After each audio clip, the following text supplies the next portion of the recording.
hot shit right there, man. So what we gonna do? We gonna dub? Remember, we want you to be an activist, and don't take our word for it. Look that shit up. Pulley.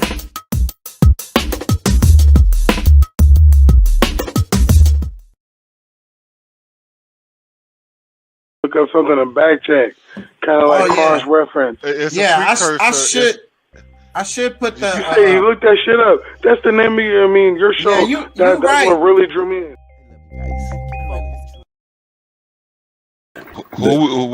Who and what are we gonna complain about tonight? You are now.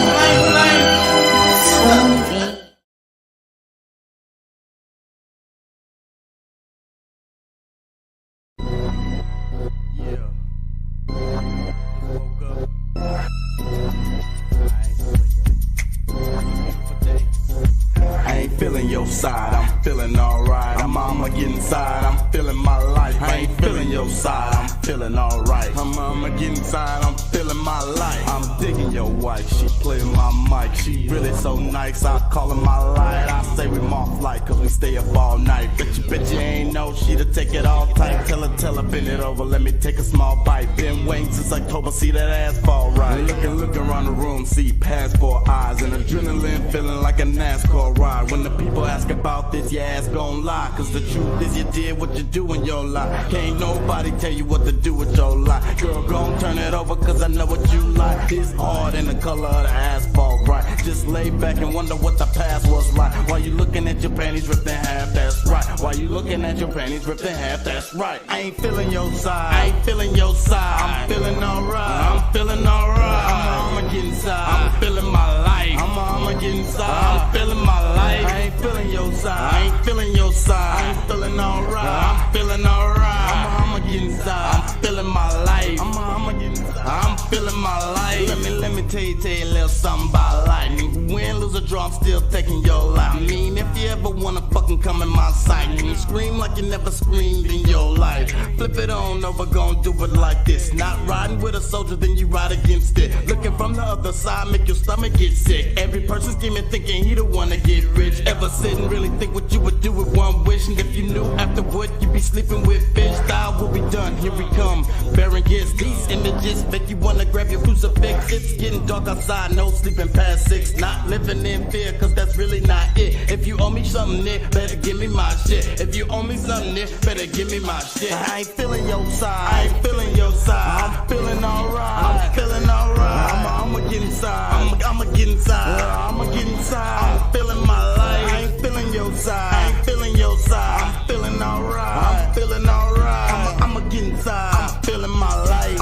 I'ma get inside, I'm feeling my life. Sliding on in, this is it, instant win. If hip hop broke, put on some, fix it then. Take real life shit, go ahead and mix it in. Not just streets unless that's where you sleeping in. They hungry out there, that's why we eating in. Honestly, don't even let the church thinking in. Blasphemous if you think I'm speaking sin. Survival is a must for all the creatures in. If you feeling life's tough, then you probably need a fin. Have a sucker, popsicle or something, take it in. Sharp teeth, eat meat, origin involvement. Why the UFC give you more than a grin? Why you take a seat when the foraging begin? Why you gotta creep just horn in the wind? I'ma stop cause I'm just Al Goring with a pen. I'ma stop cause I'm just Al Goring with a pen. I ain't feeling your side, I ain't feeling your side. I'm feeling alright, I'm feeling alright. I'ma get inside, I'm feeling my life. I'ma get inside, I'm feeling my life. I ain't feeling your side, I ain't feeling your side. I'm feeling alright, I'm feeling alright. I'ma get inside, I'm feeling my life. I'ma get inside, I'm feeling my life.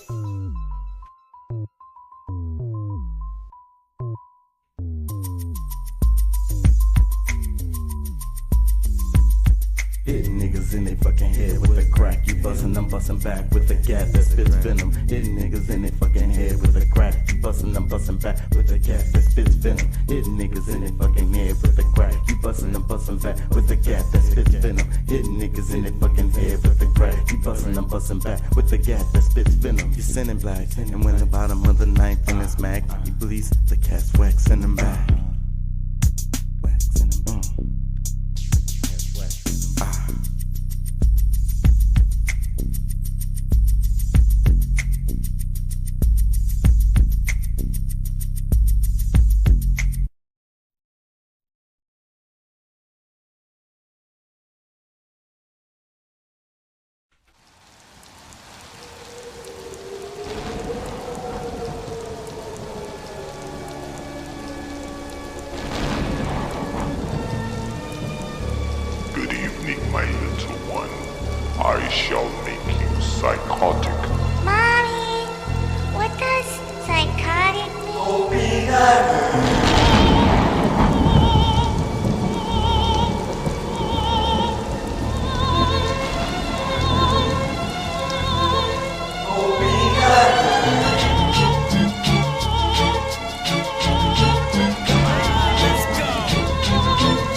Back and forth, and you know I'm swinging bows. I'm about to change course, go home and changing clothes. I'm looking at this bitch, it seems like she's saying no. I'ma hit the streets, though I'm supposed to be laying low. I'm following the buzz, never know which way it go. Keep on bringing heat, cause the G.O.D. say it so. Sailing on the beat, so you can't chop and play it so. She got me for a piece, now I'm about to pay the hoe. Stop smoking, switch the sweets, where I gotta take a toke. Now I got a little guac, now I gotta make it grow. Keep on thinking we some hee-haw, ma and pa folks. We gon' hit you in your teeth, we keep a buzz all closed. I've been on it 5 days, so I'm sitting sideways. Now get out of my way, or I'ma hit your Hyundai. Take a lick on my dick if you don't like what I say. I'm the shit with the shit, so we gon' do this my way. And we just getting started, so go on, say your grace. I'ma eat you rappers, though I won't enjoy the taste. I'm closing your estates while you falling on the stakes. I'm rolling on the bass while you rolling on the face. Sitting on the place, not knowing I'ma take your fast, slowing and it's fake. So I'm gonna wait, time will come, down will be done. I saw it and I said that it was great. Mommy, what does psychotic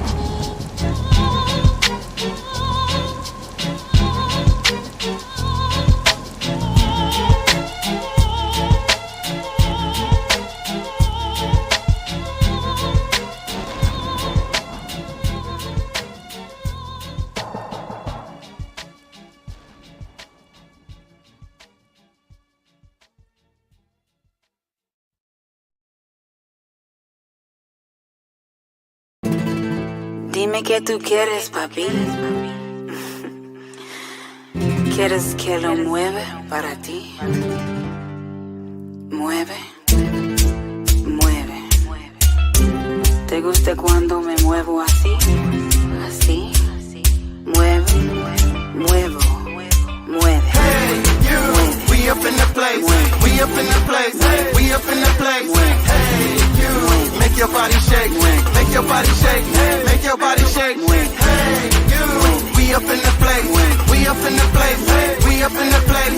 Hey, you, make your body shake, make your body shake, make your body shake. Hop, hop, jump, skip up on the floor.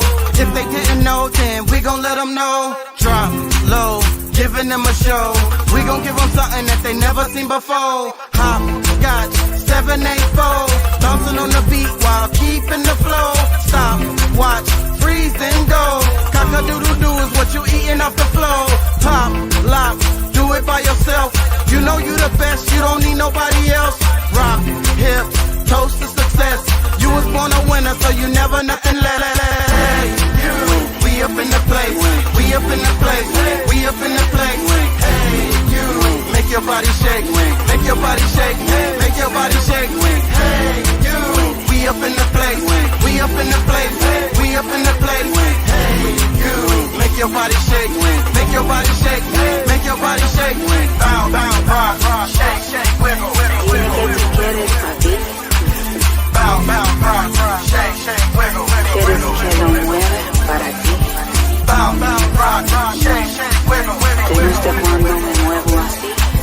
bow, bow, rock, rock, shake, shake, wiggle, wiggle. When we come through, make you move just a little, clap, clap, snap. Do it from the hip. You can do this whether you stand or sit. Pump, fist, do it with your wrist. Pump it back and forth like you trying to catch a fish. Hip, twist, do a finger kiss. Rocking back and forth as you make your body shift. Top, tick, do it like you sick. 2 + 4 is 6, and that's a ripper thick. Top, 6, we gon' let it rip. We got your attention and we not gon' let it slip. So hands up, move your head and know what's up. Now it's shoulders rolling while you showing them your stuff. Hey, you, we up in the place, we up in the place, we up in the place. Hey, you, make your body shake, make your body shake, make your body shake. Hey, you, we up in the place, we up in the place, we up in the place. Hey, you, make your body shake, make your body shake, make your body shake. Bow, bow, rock, rock, shake, shake, wiggle, wiggle, Dime wiggle. qué tú quieres, papi.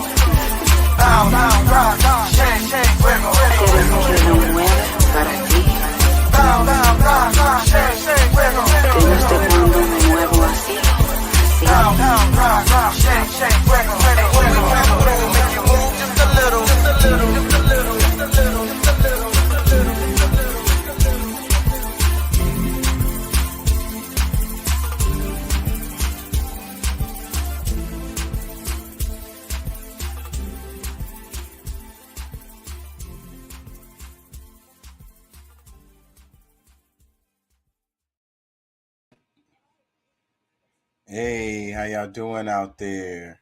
How y'all feel? Remember, we want you to be an activist. Don't take our word for it. Look that mess up, please. Thank you, God, for this day we have lived. Everything in our life, our health, our family, the guidance you have given us, allow us guidance to the path of righteousness. Amen.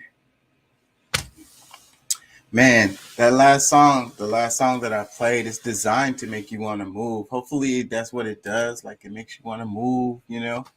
That's what it's all about. And I really wrote that song. Like I spent a lot of time thinking about that song. You know, like it comes across really lame. And the person that I did the song with, she didn't really like the hook. She felt like I should have did the hook differently. And I still kind of question myself on the hook with that song. But I really put a lot of thought in that song. And it's supposed to be for everyone, like all ages, all colors, all creeds, and really, even if you don't have all your limbs, it's for everyone. It's for everyone. If you're in wheelchair bound, I even thought about those people when I was writing this song. I wanted it to be for literally everyone, so I put a lot of thought in it. It should be universal and timeless. I don't know. I don't know. People call that lame. I'm lame. King Chuck Entertainment. Now, see, I'm the one that's out here getting the fresh pedicure. You see it? Platinum toes out here. Bam! You see it? Yeah, I got the best toes in the primate gang. You know what I'm saying? I'm the one that's out here confidently getting his toes done. Bow! As a man, you know what I'm saying? Fellas, get your feet together. Bam! Now, see, I'm the one that's out here getting the fresh pedicure. You see it? Platinum toes out here. Bam! You see it? Yeah, I got the best toes in the primate gang. You know what I'm saying? I'm the one that's out here confidently getting his toes done. Bow! As a man, you know what I'm saying? Fellas, get your feet together. Bam! It's funny. But a lot of that behavior is as a result, as you can see in the background, there's a fence there. I wonder if it's electrified. A lot of that weird behavior that the animals exhibit is a result of their confinements. And it's really, really, really sad. It is what it is, though. You know, I wish people wasn't sold on these zoos like they are. I want to come back to this later, but I'm going to touch on it now. It says, normal person, if the housing market crashes, maybe we can finally find an affordable house. LOL, no. Blackstone is preparing a record 50 billion vehicle to scoop up real estate bargains during the downturn. I don't know if you guys know what that means, but this is something. This is a thing. The caption says, these corporations, y'all, especially the ones, Blackstone, it says, need to start making friends and go in on a property. Another comment. After they buy all property, they will force everyone to move into their free housing structures. Agenda 21. Another comment. It says, this should be against the law. Legislatures help your constituents now.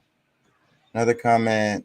Sucks because Blackstone is one of my FA drums. They ruining the name. Former chairman, that's still making money from Blackstone. Jeffrey Kindler also sits on Pfizer Pharma. It's a simple choice, capitalism. Let's decimate the world and profit from it. Personal opinion, it's time for the reckoning. I think so too, buddy. I think so too. If we can get people up out of their damn phones for 5 freaking minutes. They're talking about canceling student debt right there. I'm going to come back to this too. The hourly wage required to afford a 2-bedroom home per state. And I want to come back to this one too, just because school starts. So I think that's a cool little topic. And I'm going to come back to this about Finland. So I'm going to come back to all of that. Where y'all at? Hold on. I don't want to get into this yet. I want to give people time to get in here. So Let's do some scrolling on the Insta. It says the best way to save money is to go in the house and lay down. Man, that's true as fuck. I swear. Every time I leave out the house, I spend money. That black rainbows go harder for the rainbow than their own race.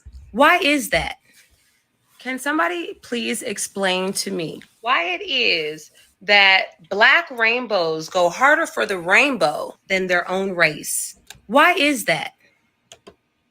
I don't know. Maybe because they identify with a certain group. Like, not everybody identifies with these labels that have been given to them. Some people identify with their own labels that they've given to themselves. It's really about like a community that they really feel like they're a part of. So maybe they don't feel like they're a part of that community that you think that they are. That's the answer to your question. Man, this truck flew off the freaking overpass, bro. The wind blew a truck off the freaking overpass, bro. I'll be thinking about this, man, and it's like, the guy probably didn't do anything wrong. That's so fucked up. Man, was he in? It looks like he fell out of the car. Yeah, he came out of it. That's so fucked up. And then he walked away. Fuck. Truck is all fucked up. What do you do in this situation? He's just trying to do his job. It's a rainstorm came through Houston today. Super windy. And it was like all of a sudden, boom. So, but what I think is you pull over, right? You give it some time, man. Especially if you felt the truck moving and shit. Pull over. Let the freaking storm pass. You're going to be late. At least, but now the cargo ain't gonna make it. The truck all fucked up. You could have died. I don't want to play the sound. I'm gonna get a copyright for it. That's fucked up. Fucked up situation, man. What do you do? What do you do? What do you do? Keep on driving. You got a little bit of wind on there. You felt the tires pick up a little bit. The storm gonna pass. It's gonna pass. I'm just gonna drive through the storm. Man, but maybe pulling over might be the worst decision because you might be sitting right in the worst part of it, waiting for it to pass. It's a tough decision, man. Them damn overpasses. What can they do to help to keep from that happening? Could they build up bigger like side medians or something on the sides where it could fall over onto the oncoming traffic? A lot of people could have got hurt. Let me read this. It says, if Jeff Bezos gave away 0.7% of his wealth, he could give every Amazon employee $1,000.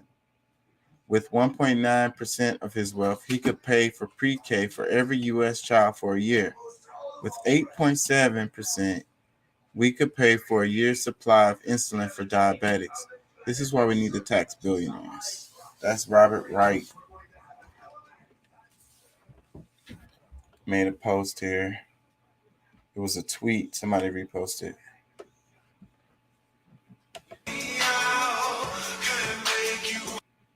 He's unemployed and uses you.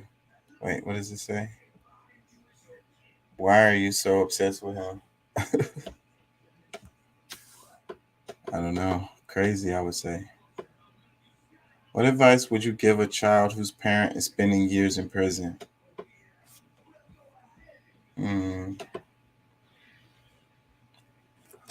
A comment, it says, don't let their physical location make you resentful and disconnected. Keeping those lines of communication open with letters, visits, and phone calls go a long way. Use their story, circumstance to rise above and not repeat the choices that got them there. Another comment, keep the communication going no matter what. Another comment, it says, it's not your fault. You aren't responsible for your parents or parents' action. It's going to hurt. Rough days are ahead. Just keep your head up. Stick to the remaining family members and friends who are there for you. You will overcome this. Don't hate your parent or parents. Forgive them. Hold on.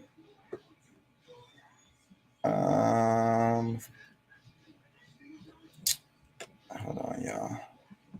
Dang, I suck at this. They said, don't hate. Damn it, I lost it.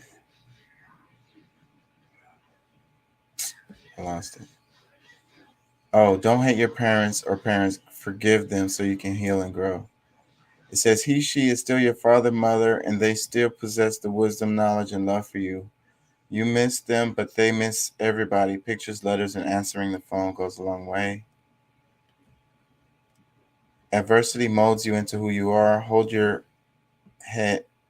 Live for your mother or father, speaking from experience. It says, every action holds a consequence, and sometimes it can land you there. And we got to stand on principles. You ever need someone to talk to, come see me. Don't get mad if pops don't want you to visit. A lot of men don't want their kids having to go through that. Keep communicating with them and remember that they love you.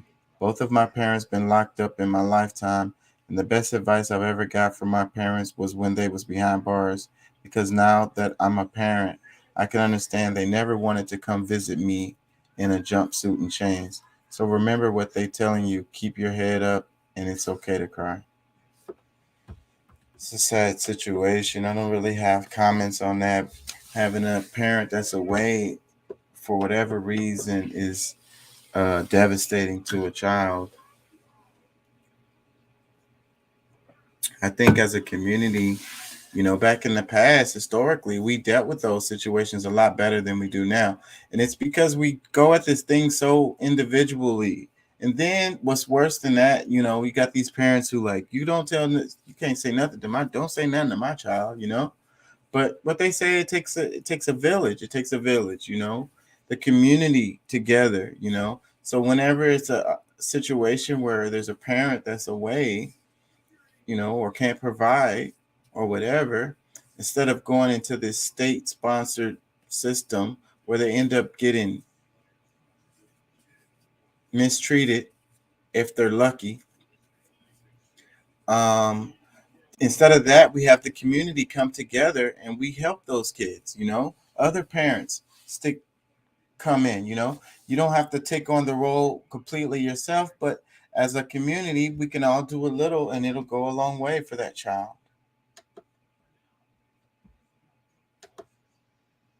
What's up, Pat? What's up? How you feeling, man?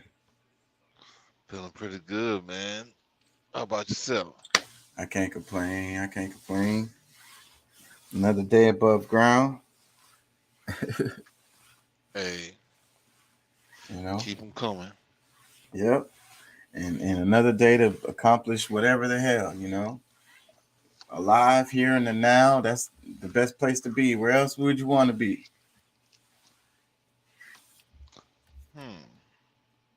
I could probably think of a few places, but I'm gonna go with where I'm at right now.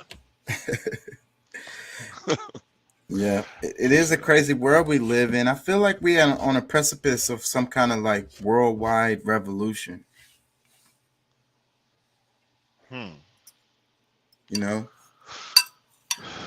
I think they've been suppressing it for years. It's just been bubbling and simmering. Yeah, that could be a good thing or a bad thing. Yeah, who knows which way it'll go?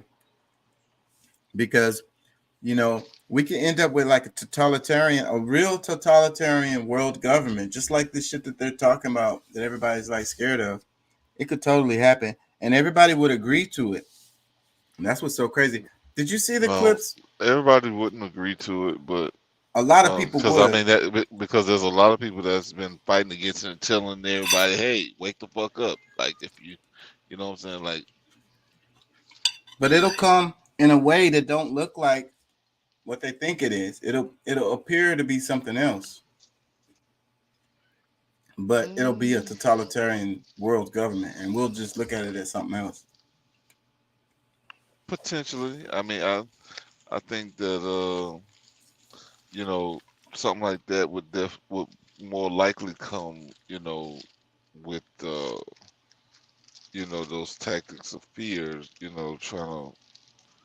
we're saving your life, like we're, right, kind of like what they've been doing, and then, they've already kind of prepped you by, shit they probably already have the shit already set up and ready to go. Just yeah, that's what I was gonna say. Did you see the thing with the chip in the person's hand that for Amazon? I don't know if I have that clip. I'll probably have to pull that up because I don't have that stored. But did you see that? I think when I was watching the show on replay today, or what I could watch, I heard you mentioned it. I didn't see it outside of that. Did you talk about it a little bit last night or something? Did I talk about it? I don't know if I did. I don't remember talking about that. Okay, I got it. I pulled it up. Let me share this. Since I mentioned it, I gotta share it. It sounds less than 2 minute video. I don't even know where I saw this. Amazon is trying to muscle its way into your digital wallet. Amazon is ramping up its contactless payment system nationwide that works by scanning the palm of your hand right there. Kit Doe takes it for a test drive. So the new payment systems have been rolling out across the country for the past year. Finally, here in the Bay Area, we get our very first one, and it launched this morning. You really gotta hand it to Amazon. Will you be paying with your palm today? For trying to put the future of payments right in the palm of your, Okay, right there, perfect. It's called Amazon One, a new contactless payment system that launched for the first time in Northern California at their store in Santana Row. To sign up, first insert a credit card and then hold your hand over the special camera. It'll scan the lines, ridges, and even pattern of veins inside your hand. The algorithm then creates a unique palm signature. The whole process takes about a minute. And you can just hold your hand right over it? Tommy Alas was the first person in the Bay Area to sign up. What do you think? I think it was really cool, very convenient form of payment, just quick and easy. Liz Gonzalez thinks the new technology could come in handy. That was easy. There you go. People like me, I'm very forgetful. I always forget my credit card or my watch, and now I don't need to remember to bring my palm. If anyone can make this popular, it'll be Amazon. Ian Scher with CNET says all signs point to this new technology as being safe and reliable. In the past year, the company has rolled out the palm scanners to 60 locations around the country, including mobile ticketing for a concert venue in Denver and a number of Whole Foods locations. But for consumers, old habits die hard. The reality is that a lot of introducing new technology is convincing people to use it. And how much easier is it to use than just pulling out my credit card and paying that way? But we Americans are very hesitant to jump on this stuff. And so I am curious to see whether or not it's really going to end up going anywhere with us, or whether we're going to wait until some other technology comes along. In San Jose. What you think? Oh shit, I lost you. Back. Did you hear that? Talking about the lady. I'm always forgetting my phone and my watch. Yeah. She was a paid actor. I don't have to forget my palm. Man, this society they reward you for being, incompetent. Bro, today is my son's second day of school, right? Why they one of this classes is talking about digital citizen. Okay, digital citizen. What does that mean? Of course, I pulled it up earlier. It was it's pretty much you operate, because I think on a mild side we're looking at where, like, okay, how to deal with people online and your etiquette, like just being nice to people.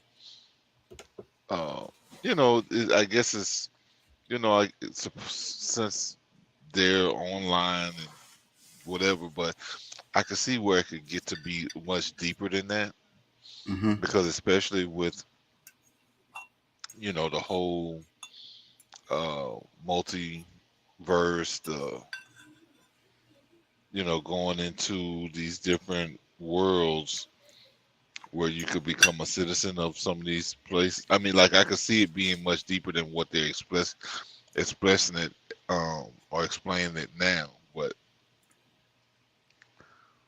yeah, kind of, it's one of those things that's kind of like, oh shit, here they go. Trying to work on my son. They're not doing the shit that some of these democratic cities are doing, but they're still trying to indoctrinate.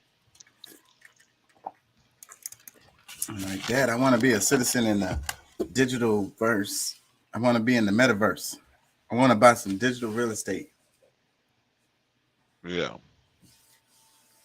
Well, shit, I don't know enough about that stuff to even really make comments. I ain't gonna lie.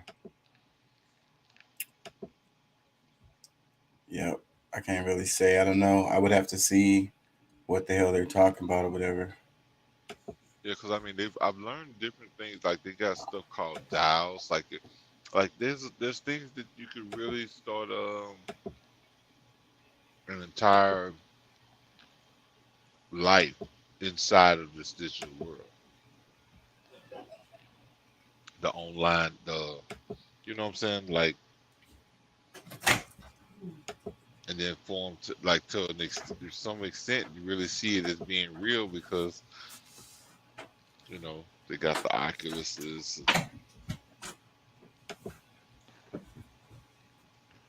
Invite your friend and y'all going and hanging out in these different little lands.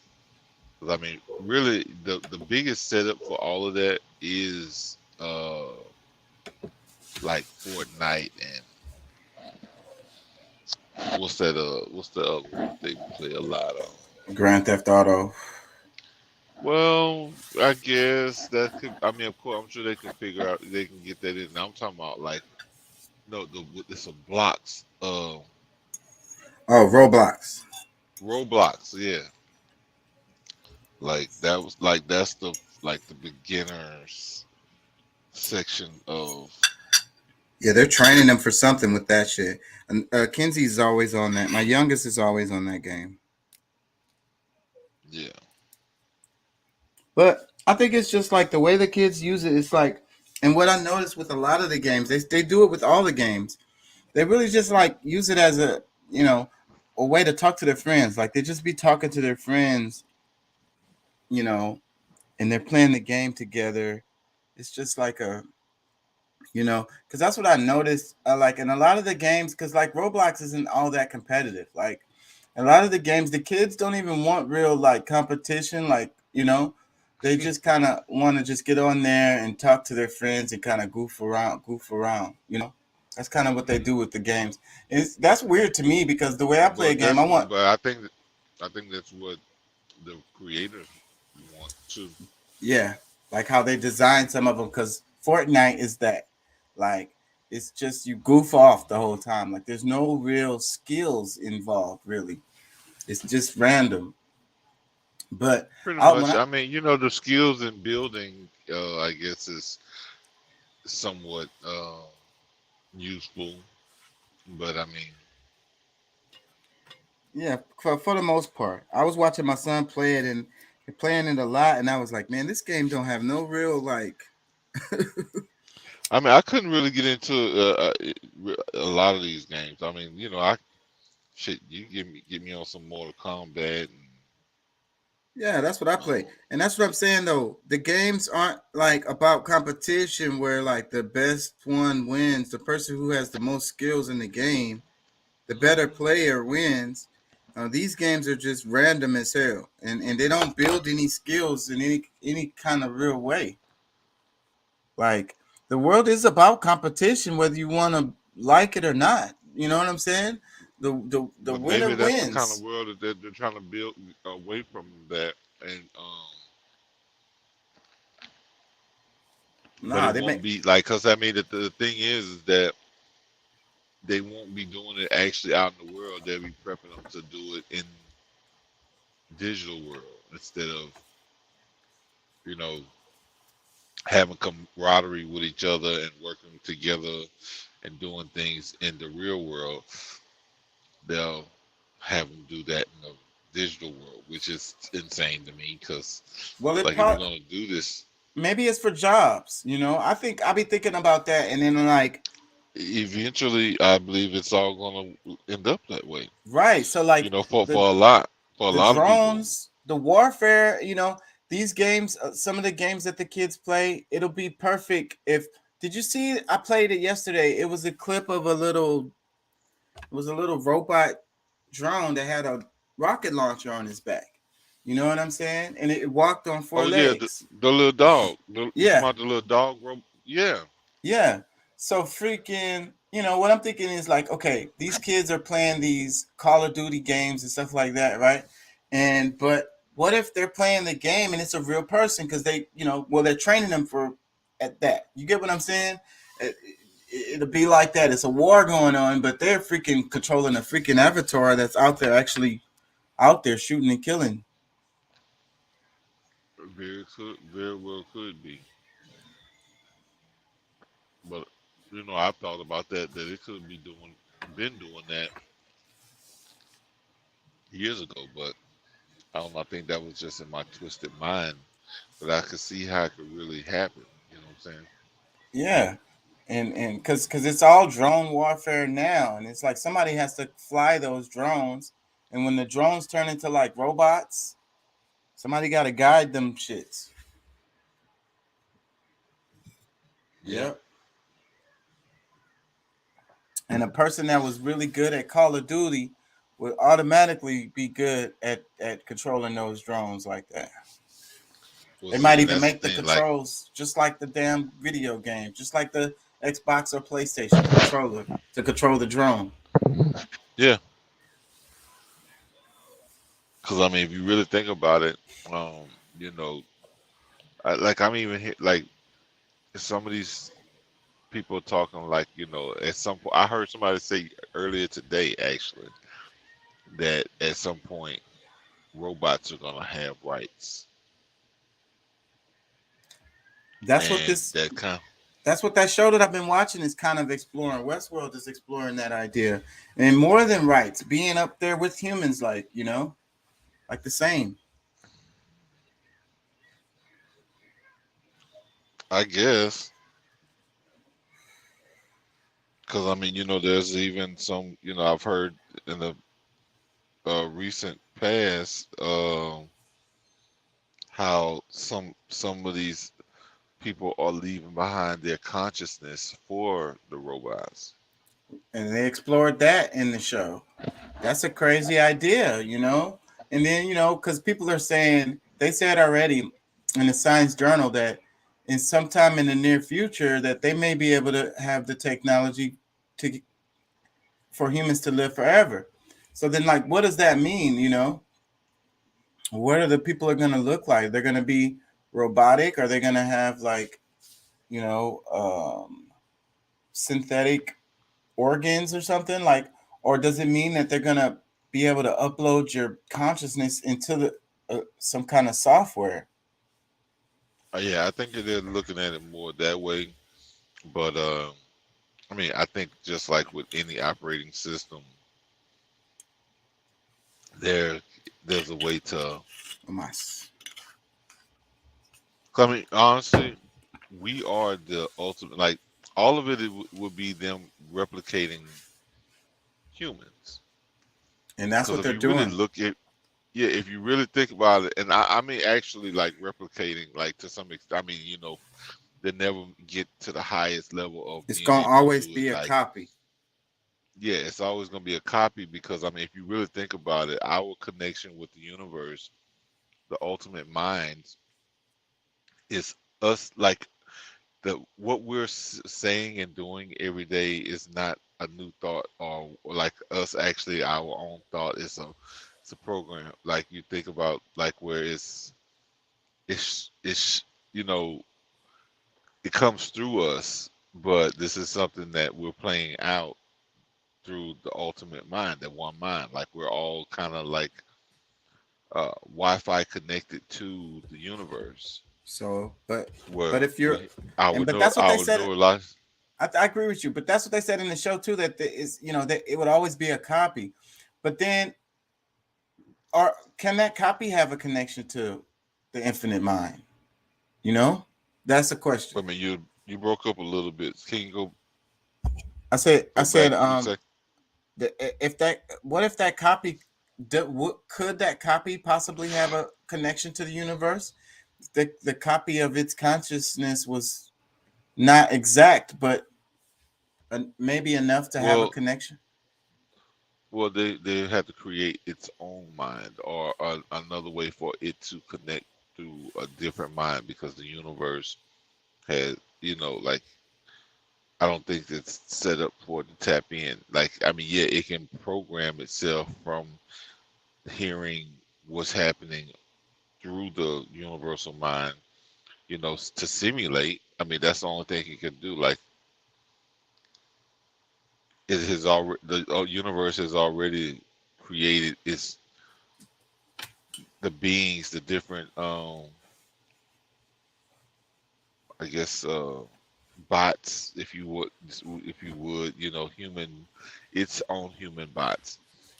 But the humans are creating something to simulate what the universe is creating. So even on a physical level, I mean, not just on the physical level, even for its own mind, the source in which its thoughts comes from is still from it's gonna always still be a secondary form.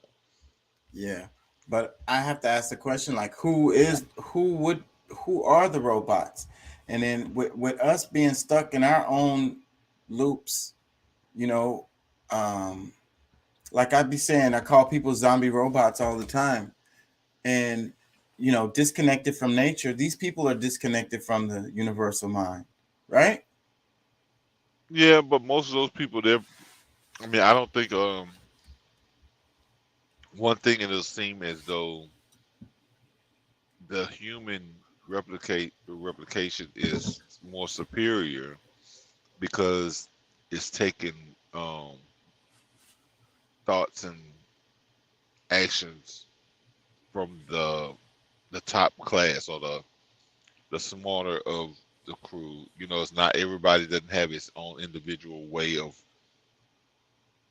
thinking, or going through different processes to learn, where they are, to get to the point of life that they are now, those segments of growth. So, I mean, that's going to be the biggest, thing that they would have to try to, be able to copy, is how somebody else took their journey. Like, there's no real life learning journey for the computer, other than the fact that it's replicating thoughts and processes and things that's already been done by humans. Let me read some comments underneath the video that I played.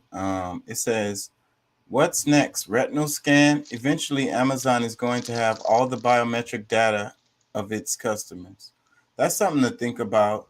Because that's what was happening in the show. I keep going back to the damn show, but the whole point of the park that these people were going to was for these corporations to gather data from these people. They were gathering their whole DNA and fucking copying people and shit. So it's like, this comment says, what's next? Retinal scan? Eventually, Amazon is going to have all the biometric data of its customers. Like, it's gonna know your shopping habits. It knows your internet habits. It knows, what you like, what you don't like. It knows what your fingerprints look like. It knows what your handprints and your eye, your voice. Well, Apple already has it. Pretty much everybody's phone pretty much has it already. I mean, you got face recognition on your phone. And the fingerprints, all that. Yeah, I mean, you might not really be using fingerprints, but I mean, shoot, really, they got everything. They got your eyes, your face, like your likeness is already being used on the digital level. Man, that's crazy. Let me read some more comments. It says, how complicated was it to pay before? People are idiots giving their data to a giant corporation. Wind the clock back 10, 20, 30, 40 years ago. Do you ever remember that paying with cash or credit cards or checking being especially difficult? I never saw it as a problem that needed any type of solution. Yeah. Let me read it some Yeah, more. it wasn't. But I mean, once you do get used to the new, like the convenience, they have made it. It is a way more convenient to do it the way we're doing it now, Yeah, opposed to. checks suck. I hate checks. Bro, I say, bro, I love looking at my phone, being able to just get on my phone, I'm looking in my bank. I can look at different accounts within seconds, and within a minute, I can look at these different things and decide from what direction I want to go from. Right, and you And got real time information too. exactly. So it's like how there's no way that we'll go back to checks and whatever else, like cash. I mean, I like cash. You know what I'm saying? You know, shit. But at the same time, but that's just as a blanket. You know what I'm saying? A security blanket that, okay, just in case. Shoot, just even if my card won't swipe, not necessarily that the system went down, but just on the idea that okay, my card may not work. I mean, after I done used it so many times, I'm wearing it out. But now, shoot, even with the card, like that's even less likely to happen, because even if you swipe it so much, and that bar, that little thing on the back of your card starts to, get overused. There's something inside of that card where you can just lay it on the machine, and it'll recognize it just from that. Yeah. Let me read some more, because so technology improving has good and bad points, basically. I mean, let me read some more. It says, oh my goodness, turns out the conspiracy theorists weren't wrong. Let me read some more. About what? I mean, we write about most of the shit we be telling people, but like yeah, it just takes time. Let me read some more. It says, faceless masks compliant consumers. I'd wager some of them would get chipped if offered for faster checkout. He said, faceless masked compliant consumers. I'd wager some of them would get chipped if offered for faster checkout.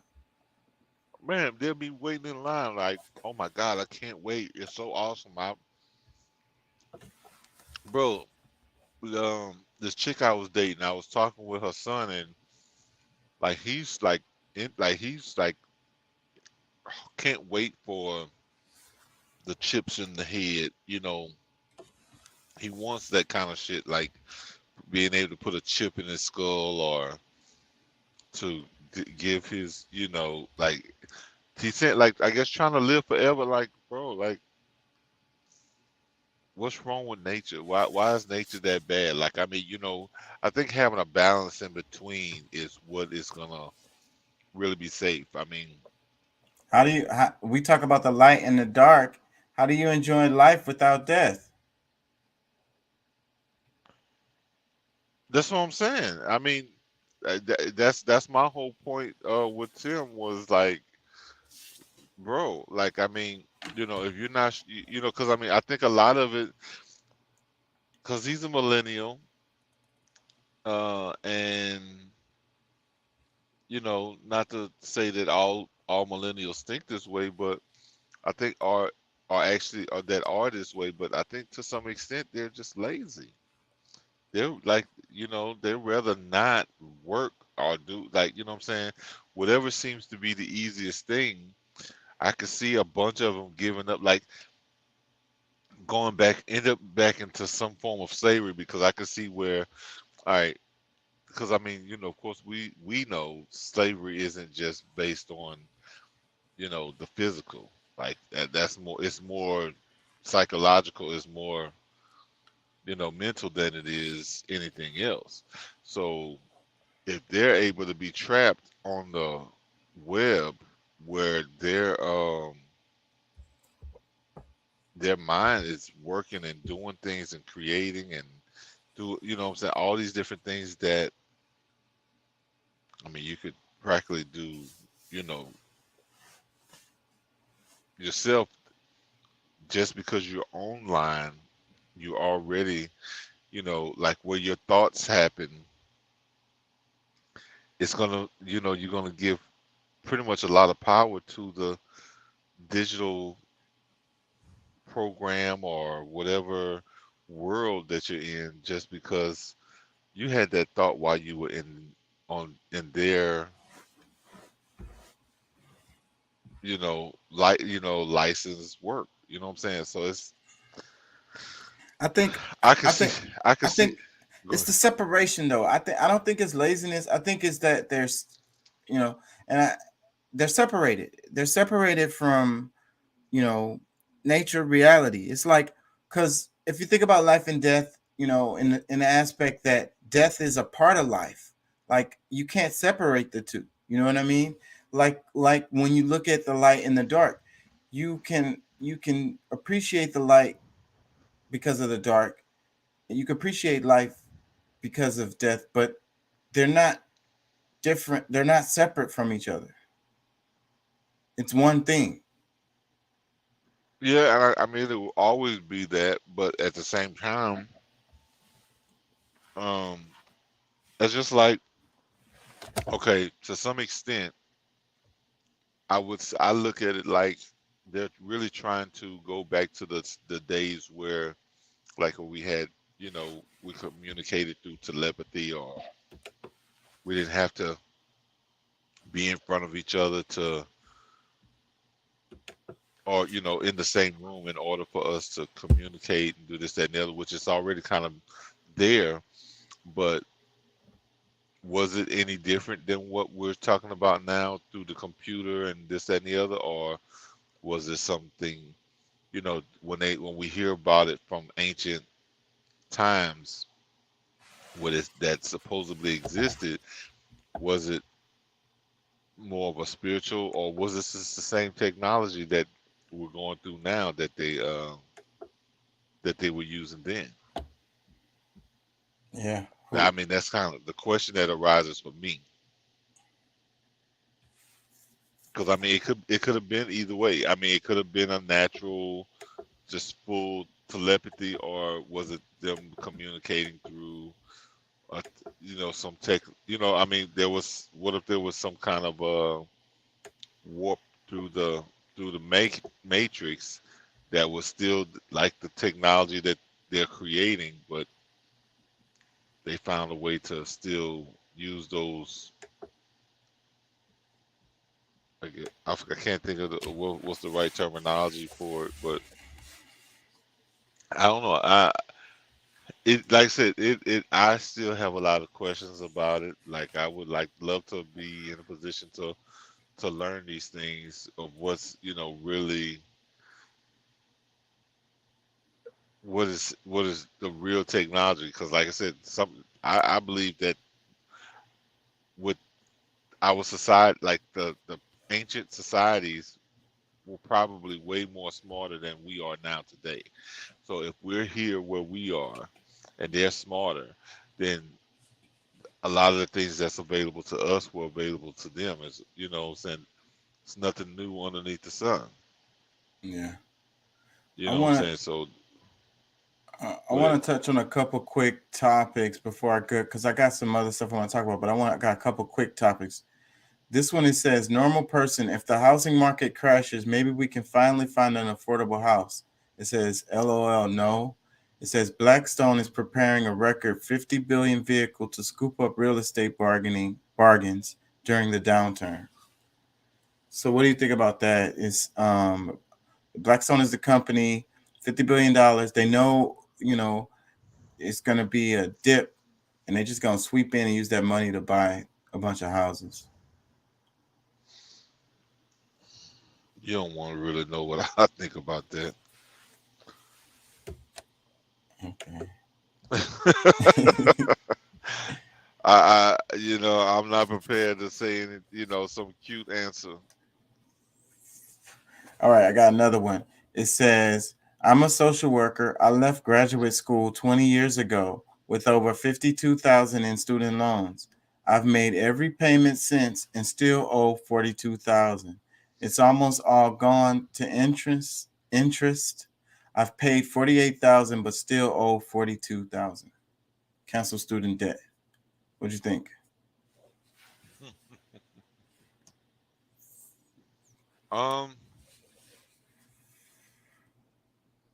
Man, that was such a gangster move what they did there. Telling you, man.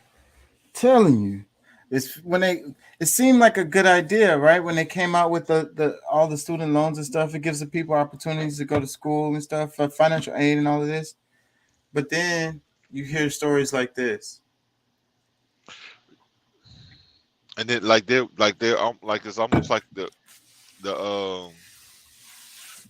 whatchamacallit is like their watch. Like they're just steadily watching it just tick, the little ticks that they're making in payments, and like seem to be getting nowhere fast. It's just, you know what I'm saying? Like that's the part that seems so hurtful. Like even to me, like I feel this person's pain to some extent, because like just the description of what they're saying, like it just took a whole new light for me. So, but because I mean, I've been able, I like that's not my situation, nowhere close to it. Like, but I've had student loans and I've paid them off and this, that, and the other. Bro, there's a way to get out of it. Yeah. You just got to get real creative. You got to, you know what I'm saying, really think outside the box. But at the same time, I kind of think of telling people, screw it. But I mean, I don't know what kind of plans people have and what they can do or not do. They'll start taking it. They'll start garnishing it. It's the federal government. They'll find whatever income you got and start chipping at that shit, or just taking it off. Oh well, yeah. You see, they're hiring all of these IRS agents. Did you see the video I sent you? I probably didn't. I've been working all week. Man, what was it? Now it looked very real, but it could have been something that somebody mocked up or whatever. But it looked like those IRS agents that they're hiring for is getting trained with guns. It almost looked like they was going through like a police academy type thing. Oh yeah, I'm sure it's real, because that's what it said in the thing. That was part of the thing. They said that they have to be trained. I don't know, and that's what everybody was screaming about. So, well, I think one of the things that like because I know the senator from Idaho was trying to get them to put in an amendment that they were not going, they was going to, just like they promised before this bill, that they would not go after anyone that made less than $400,000 a year. But they was lying. And they're lying. Like they wouldn't, that they would not sign that. Like they wouldn't. Yeah. So like that was the whole time. It's like they're taking the money that they've already gotten from you, or creating new money to be able to come after you. Like, I mean. Yep, and it's gonna be like cops. They're gonna be like cops, just pulling up and hopping out and on your ass on some tax shit, tax situation. Like, damn, I'm a criminal, bro. They're gonna charge you with RICO. Have you in there sitting next to one of them rappers. If you think about it, for people who's been gamers and buy different things and these different games, whether it's Fortnite, Call of, like the in-game purchases and stuff, you're already dealing with crypto. That is crypto. And for some people, being able to go in these different worlds, they're buying these different, avatars and, guns and, whatever the cool shit is. Like these things are actually, I could see how they might try to tax you in the real world for this crypto that you're using within the digital world. Yeah. That's where it looks like it could be going. And they're just training us for it. Let me. Because that's one of the things that Biden has been upset about. It's not just those people who were going out there, with the hustle, like the gig economy type thing. It was a lot of these people who that might have taken some of this PPP money and invested it, or taken the what's the money y'all got for the stimulus check? The stimulus money, whether depending, some of them had a nice chunk of cheese because some of them got a few kids and whatever, and they might have compiled their money together. But that's a bunch of people who are millionaires now that used that money, invested it, did the right thing, did some good things with it. Now, they're millionaires but they're on most of them are on a decentralized platform. So that's why they want to try to take the decentralization from, like, they want to centralize pretty much crypto too. They don't want you to have anything outside of where they can monitor and control. Yeah. Let me read this. It says hourly wage required to afford a 2-bedroom rental home. So it's like in California, it's $39. They're saying this is the hourly wage required to afford a 2-bedroom rental home. $39 in California, $34 in New York, $28 in Colorado, Florida is $25, Texas $22. And it goes down. Tennessee is $18. The lowest one, PR. What is PR? Puerto Rico? It's $10. And the next one up from that is Arizona at $15. What's the minimum wage in Puerto Rico? Shit. $4, $5. Don't get me to line.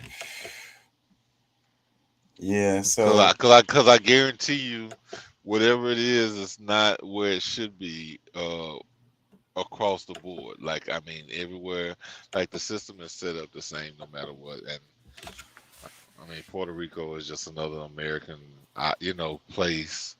So I wouldn't expect it to be any different anywhere, really. Yeah, so but it sucks. That's part of the pinch, right? Like, you got all these homeless people, you got these people struggling. Why does it cost so much for a house? Well, see, but to me, like, that's one of the reasons why a lot of this stuff has to change. I mean, and when I say change, at the most serious way that I can say it, you know what I'm saying? Like, the people who are in power needs to be dethroned. Yeah. With no chance of, you know what I'm saying, like, and the people needs to come rebuild their republic, maybe without capitalism, have a socialist republic to some extent. We still need people that's gonna work, but you know what I'm saying, some kind of mix of it. Yeah, we gotta do something, because I mean, we see through the lens of a democratic republic, that things can, like really we're real on, like if we just had the right management, we would be fine. Even with capitalism, it's just that the greed goes too far. Yeah. And I think because the part to me, if when our government is moving like in harmony with the rest of the world, the rest of the country at the least, but the fairness, and let's just say you don't want to take taxes from the rich, the corporations, and this, that, and the other. No, you don't have to. If you're going to subsidize these countries or these companies, you need to get a dividend from these companies because you're investing in them. You know what I'm saying? So one way or the other, there has to be a way for them to pay without it being any kind of harm to anybody. Because I get the whole idea that corporations provide jobs for the people, but I mean, it's a bad cycle that's going on now. The system is screwed because you steadily have people who are starving that work for the corporations, and you just gave the corporation the money that the people could be using for something else. Like it's just, I don't know. Like I said, we just need better management. Like there's countries all over the world that has the same kind of system, but they're just, I mean, Libya, but before they got rid of Gaddafi, I mean, it was kind of set up that way. Like the people didn't even shoot. A lot of people didn't even have to do. Like they could have hired people from all over the country, all over the world, to come and do the most of the work if they wanted. But I don't know. I know I'm just kind of wishing on a star. Well, I think I agree with you, and hopefully it's not a wish, because other countries.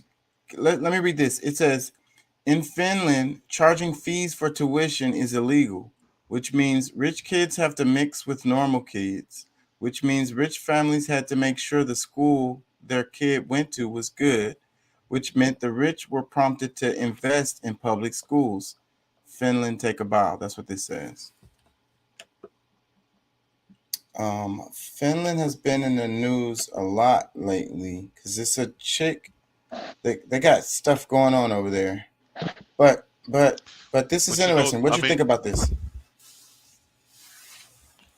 Say what? I say, what do you think about that? Go ahead.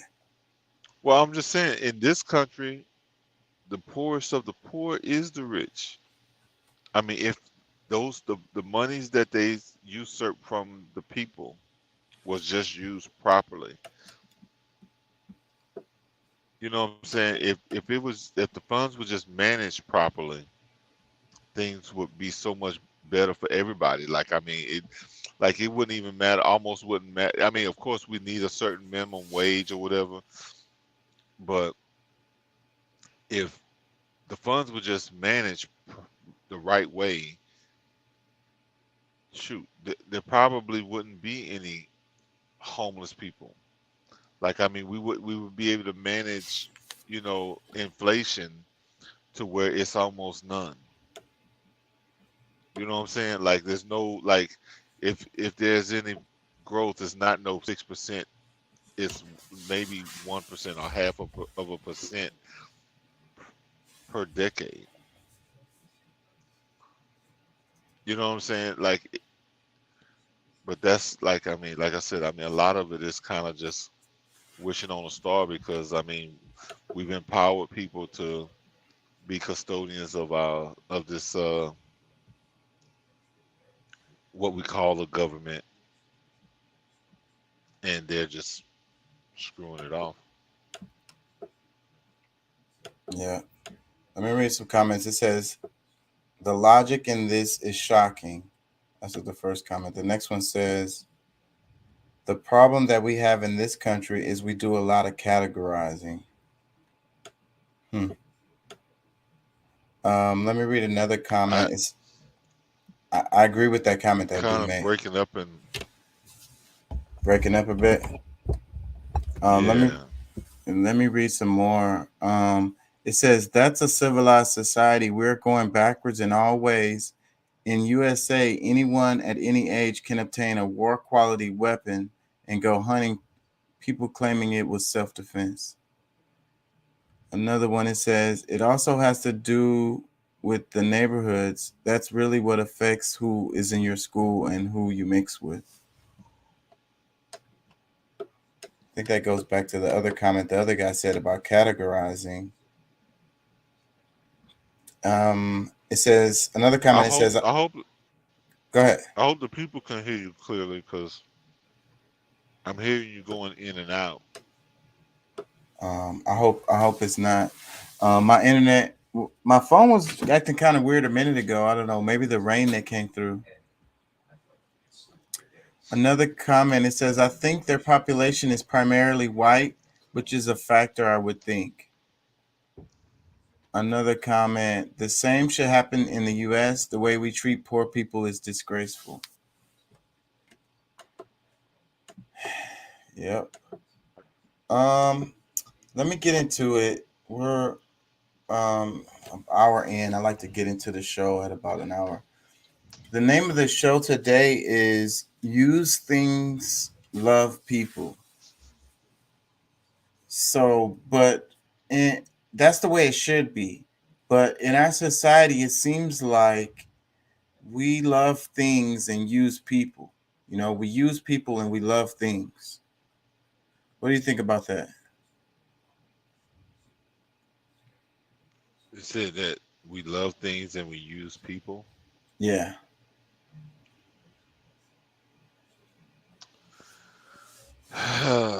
You know, even like I had this thing ever since I was a kid where, you know, I mean, of course, I don't necessarily see it that, you know, that's a healthy thing to just, you know, especially the way it's said, you know, the average person sees it more like, okay, then that's, you know, using people is a bad thing.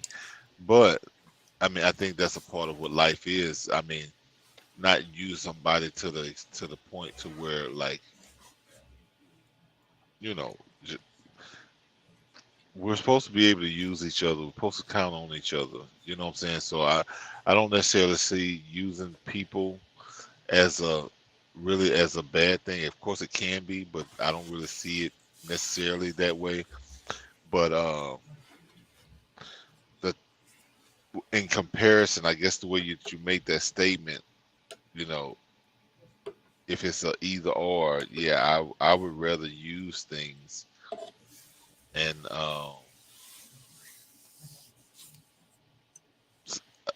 why I forgot the use things and love people. Love people. So I mean, and I think for the most part, because I mean, I do both. I love people and I love things, and I use people and I use things. So I mean, I have a balanced way of doing it, I guess. Yeah, but I mean, but the people that I mean, because the people that I use love it. They just want to be used. Well, I think the point of the line is the idea of objectifying people. You know, yeah, because but they get to use me too. You know what I'm saying? That's the thing. Like, they're able to use me too. I get it. I get what you're saying. But the point of it is the idea of objectifying people, you know, treating people as things, like, you know, and actually having more value for things than people, you know? Yeah. Now, I assume that's kind of the direction that you know what you were looking at, but I don't know. I had to, you know, I had to throw my you know, but is do you really think that's a more common thing where people use people and love things more than they love people and use things? Yes, I think people are objectified in our society for the most part. I mean, maybe when we go home we feel different, but when we're in the world and when we're going through our job, we're doing our thing, the society kind of forces you to have that attitude or that way of looking at things, like totally using people like they could just be a chair or a bed to you. They could be the dresser. You use them to put stuff on top of it. Yeah, but I think a lot of times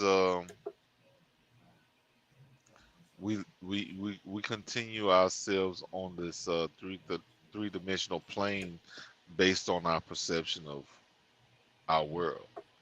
But because based on how we see our world is really based on the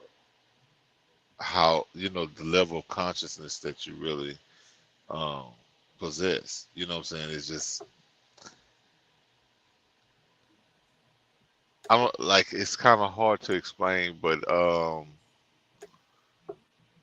I think that people are really, because of how they see it, the way that they perceive what's going on in their lives, really, either catapults them to a higher being within the three-dimensional world, or it really diminishes where they could be. Like it blocks the vision, like it blocks them from really seeing the world for what it could be.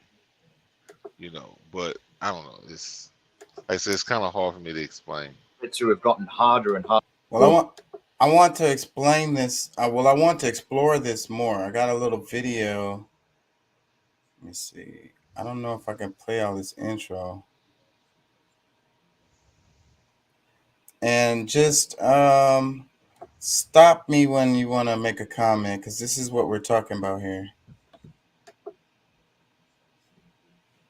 Let me go back. Okay. Is this your movie thing that you're watching? Nuh-uh. This is just a YouTube video. It says The Collapse of Modern Civilization by Richard Grannon. That's the name of it. Hold on. Let me read the caption. Is there a caption? No caption. Well, it gives you the breakdown of it. We're not going to play the whole thing, so I'm just going to play a bit of the beginning. Don't you know it's everything is a modern civilization, even ancient ones? Yeah. Because when people were there, it was modern times. Right. Now it's forever. It's the infinite You know now. what I'm saying? So they felt like they were in the future. We live in the future. That's what I be saying all the time. All right, let me play this, and then just let me know when you want to make comments. Run out of narrative. We don't know what we're doing. We have now completely lost our way.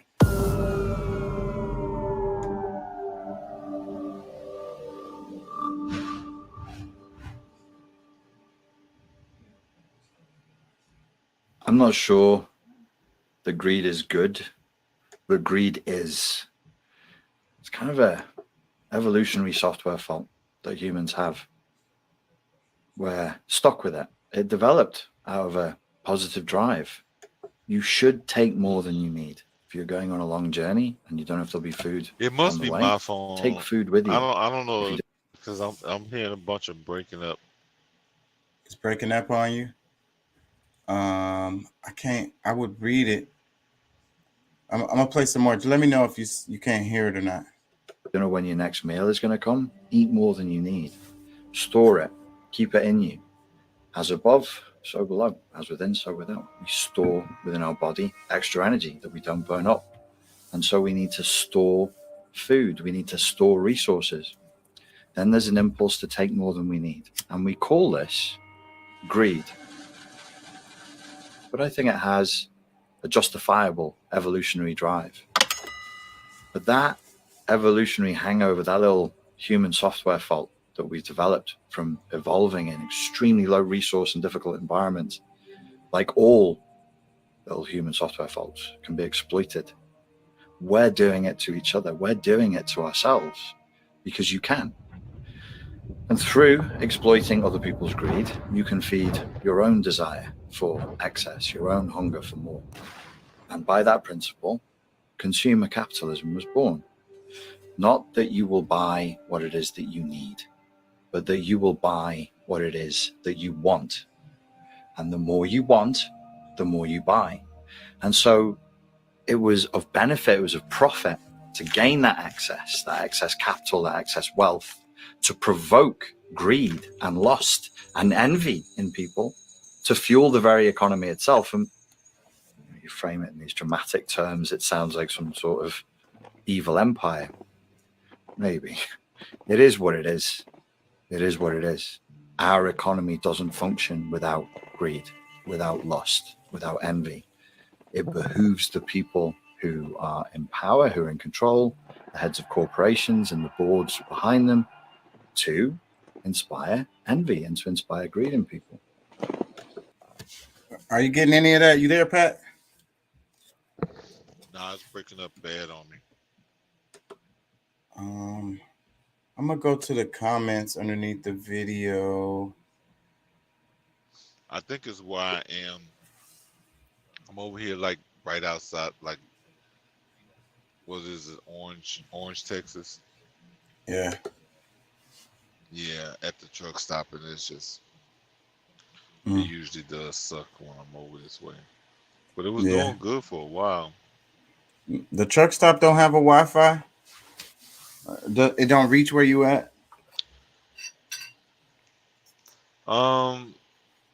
Sometimes probably really would need to go inside and use it in order to get more of a consistent connection. Yeah. Let me read some comments. This comment underneath that video. It says, fun fact, between the 12th and 15th centuries in Europe, the average peasant could support his entire family by working only 14 weeks per year. The remainder of the year, he was free to do as he pleased, and many of them would donate their labor to the construction of cathedrals of the time. It was a period with a relatively high standard of living for the average person, which is very much counter to the narrative we are often told about it. We have all been lied to on a massive scale about almost everything. Man. Been lied to on a massive scale that what? He said about almost everything. Oh yeah, I definitely agree with that. I mean, a lot of things, like even I think for even like you and I, who's cracking the code on a lot of things, still like we don't see it all. Definitely not. Let me read some more. It says, Epic. Richard is one of the first public figures with the courage to connect character disorders with the larger social problem we face today. This work is beautiful, making it unbelievably digestible. Much gratitude. Another comment. The more time I spend in therapy, the more I am confirmed in my belief that it's not I who needs all that therapy, but the rest of the world. My failure to adapt to this sickness and dysfunction is a testament to my sanity, and not the other way around. But I suffer the consequences, the loneliness, the meaninglessness that comes with my ostracism from any culture or human connection. The culture is the phone. The connection is through the screen. It is a void of humanity as candy is of nutrition. Touching comment, my sentiments. I feel you, Garrett. Sure, I feel you a lot, brother. Let me read some more. It says, as someone who's had a psychosis, I can say from my experience that you don't realize you're in a psychosis until after you're out of it. It just seems so logical and rational how reality becomes skewed and being the real reality and the real truth of things. It makes so much sense when you're in it. Once you're out of it is when you realize just how messed up you were. We need to figure out what our trigger is. It could be something physical. For me, cigarettes was messing me up. I could be sugar in all processed foods. It could be something else. I don't think the internet and phones are our major issue, but a mere cog in the problem with the echo chambers it creates. But I'm not fully convinced that echo chambers are the issue either. They're how cultures develop and spread. You build communities on like-mindedness. The problem comes from being too stubborn and closed-minded. Yep. Couple more comments. I really want to play some more of this video. Let me read some more comments. It says, what an urgent and important topic to explore in our immoral, mentally ill, confused, purposeless, isolated, consumerist society. Separate thanks for the solution and optimism at the end. Another comment. I love being affirmed that I am not stupid. I am not clueless. I am not naive. I am not lost. I have been saying all of this for years. I have had the exact conversations, asked my peers these difficult questions and ideas. I knew I would love this video. Great work, Richard. Another comment. I think this is a great assessment of the history of civilization and of the current state of Western society in general. However, I offer only one major critique. Your understanding of masculinity seems to be coming from a specific niche, narrow approach, and I would say that unbridled masculinity that is not guided by logic, reason, is extremely dangerous and closely aligned with how you have chosen to describe masculinity in general. I contrast, however, a man that acts upon his masculinity in accordance with natural law and guided by reason, I dare say morals and virtue, is one that is extremely necessary to every level of civilization. Masculinity that is properly ordered is what holds most societies together. Ordered masculinity can be violent, but it is violent only when it needs to be, and that is, it seeks to protect, guard that which is held most sacred, family, children, marginalized. I would say that man needs to be sharpened and tied in order to perfect this level of masculinity, but when properly ordered towards the good of the other and the good of society, masculinity is truly valuable and necessary and not as violent as some think it is. That's a great comment. Great comment. You there, Pat? I want to play some more of this video. Yeah, I'm here. Am I breaking up to you still? I'm hearing you clear right now, but I didn't get all of the what was said before. Yeah, they were talking about masculinity, talking about how, because he must have said something bad about masculinity in this video, and they were saying that, you know, ordered masculinity is a good thing, and I completely agree with them. I think that our society, you know, like just like you were saying earlier about capitalism, it's not that necessarily capitalism is bad, it's just the way that it's being done is bad. So then the same thing with when they say toxic masculinity, because it's toxic now, because you can have toxic femininity too, but we tend to focus on the masculine side. It's like, oh, bombs blowing up, killing people, you know. But the comment was saying that, you know, we need that element. It just needs to be ordered. It needs to be for the right reasons, you know. It's balance. Yeah. I want to play some more of this. Let me play this. We should love people and use things. But now what we're doing is using people and loving things. And that is the trap that we set for ourselves with consumer capitalism.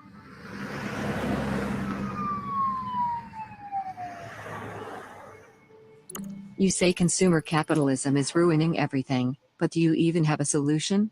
Well, there isn't really a fix for consumer capitalism because it's in everything we're doing. It's in everything we eat, everything we do, everything we think. It's just a major part of the system that we live inside of. It is the very essence of the matrix itself. So you could try and regulate it more, but of course, then you're going to face massive pushback from huge conglomerates and corporations because you're affecting their bottom line. They're addicted. The entire economy is now addicted to consumer capitalism. People need to buy cheap crap that was produced almost slave labor, essentially, in foreign countries in order for our economy to keep going. So you need a hard reset. They have the great reset. I propose the hard reset.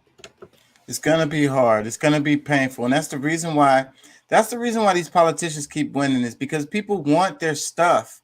They know, you know, getting shipping overnight from Amazon, you know, these are the things that they want, you know. So, but this is unsustainable. We can't continue to keep buying crap shitty products. We don't even need this stuff, and we're brainwashed that we need it and want it. It's just like we think that we're gonna make our life better. We're trying to compete with other people.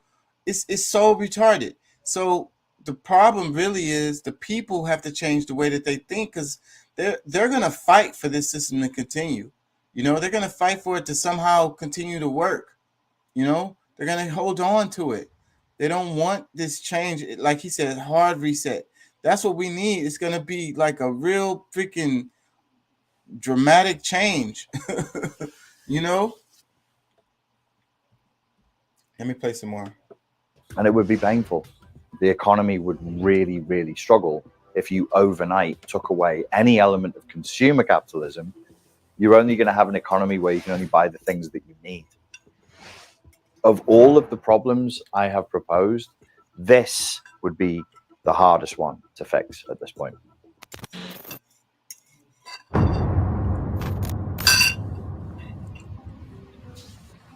It seems to be that we're the victims of our own success as a species. It's a sick joke. And when I was thinking about it, I was thinking, well, what's happened? What are we going through right now?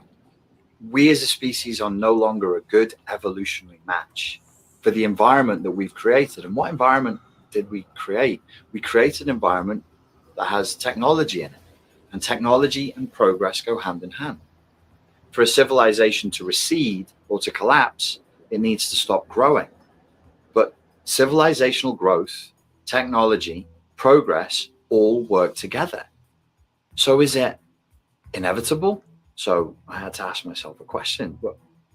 What is tech? Like, where does it begin? Are you going to cite the Industrial Revolution? Are you going to talk about the development of guns or swords? Where do you go?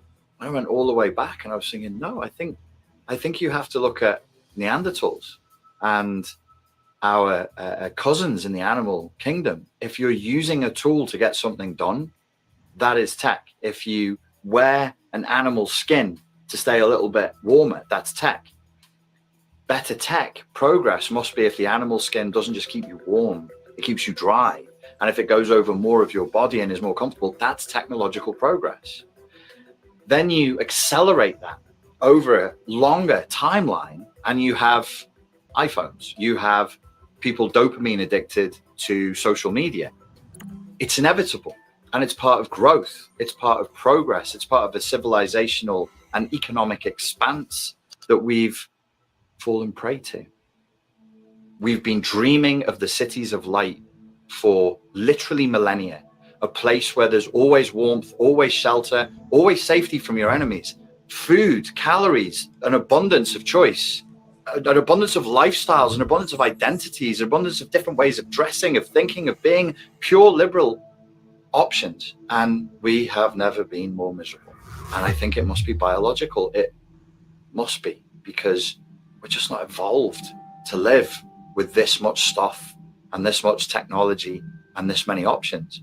Our evolutionary match is probably for something that is a little bit more restricted than this. I really don't know what the answer is to that. Do we deliberately set technology back? Do we deliberately put civilization back so that we can continue to exist? I wouldn't want to make that decision.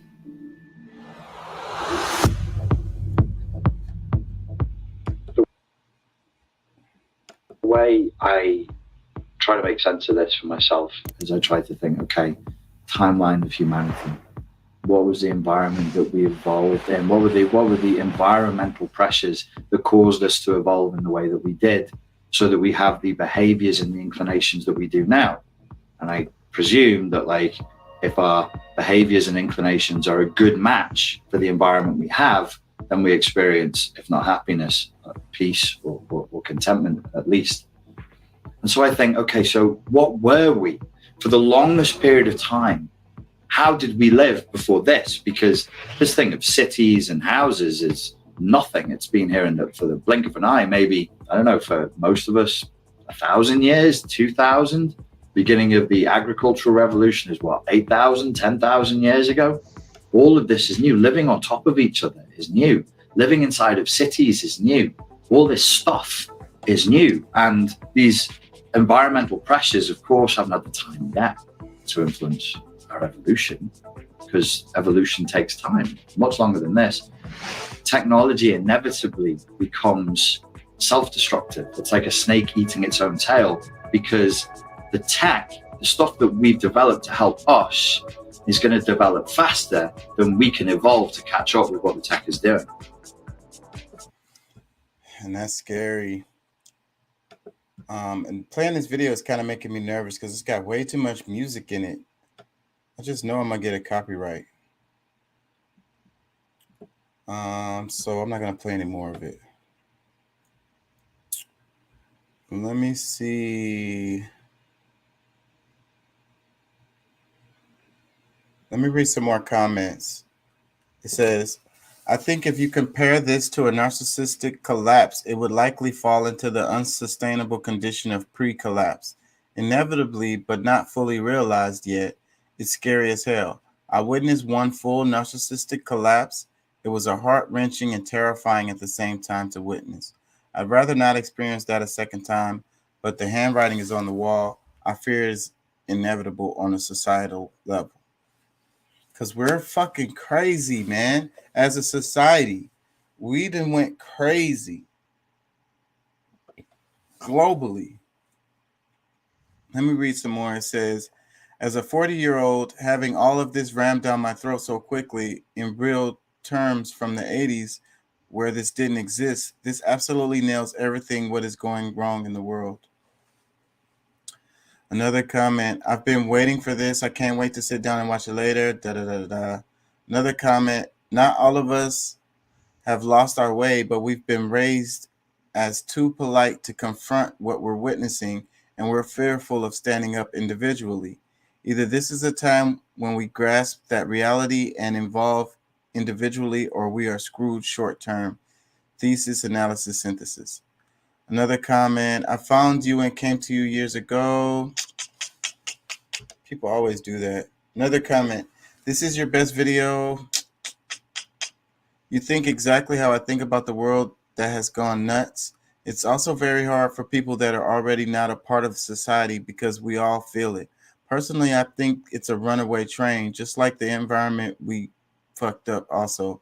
The trajectory here on it seems unstoppable because the people in powers are not going to help us. They are only in it for themselves. How can you not get depressed, filled with anxiety, trying to fill this huge hole with everything else that will only catapult us even faster in the inevitable direction of whatever it is we're headed towards? Society is going backwards. We're regressing, not progressing. Man, I'm going to post this comment. I think that sums it up. Anyways, y'all, am I losing y'all? I feel like I'm losing y'all. I'm going to go to Russell. I have a Russell Brand clip. Maybe that'll get us back on engaged.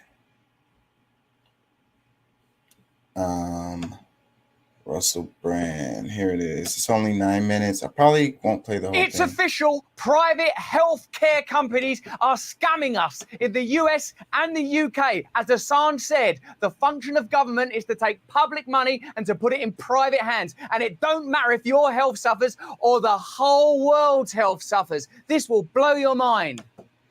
Take private money and put it in public hands.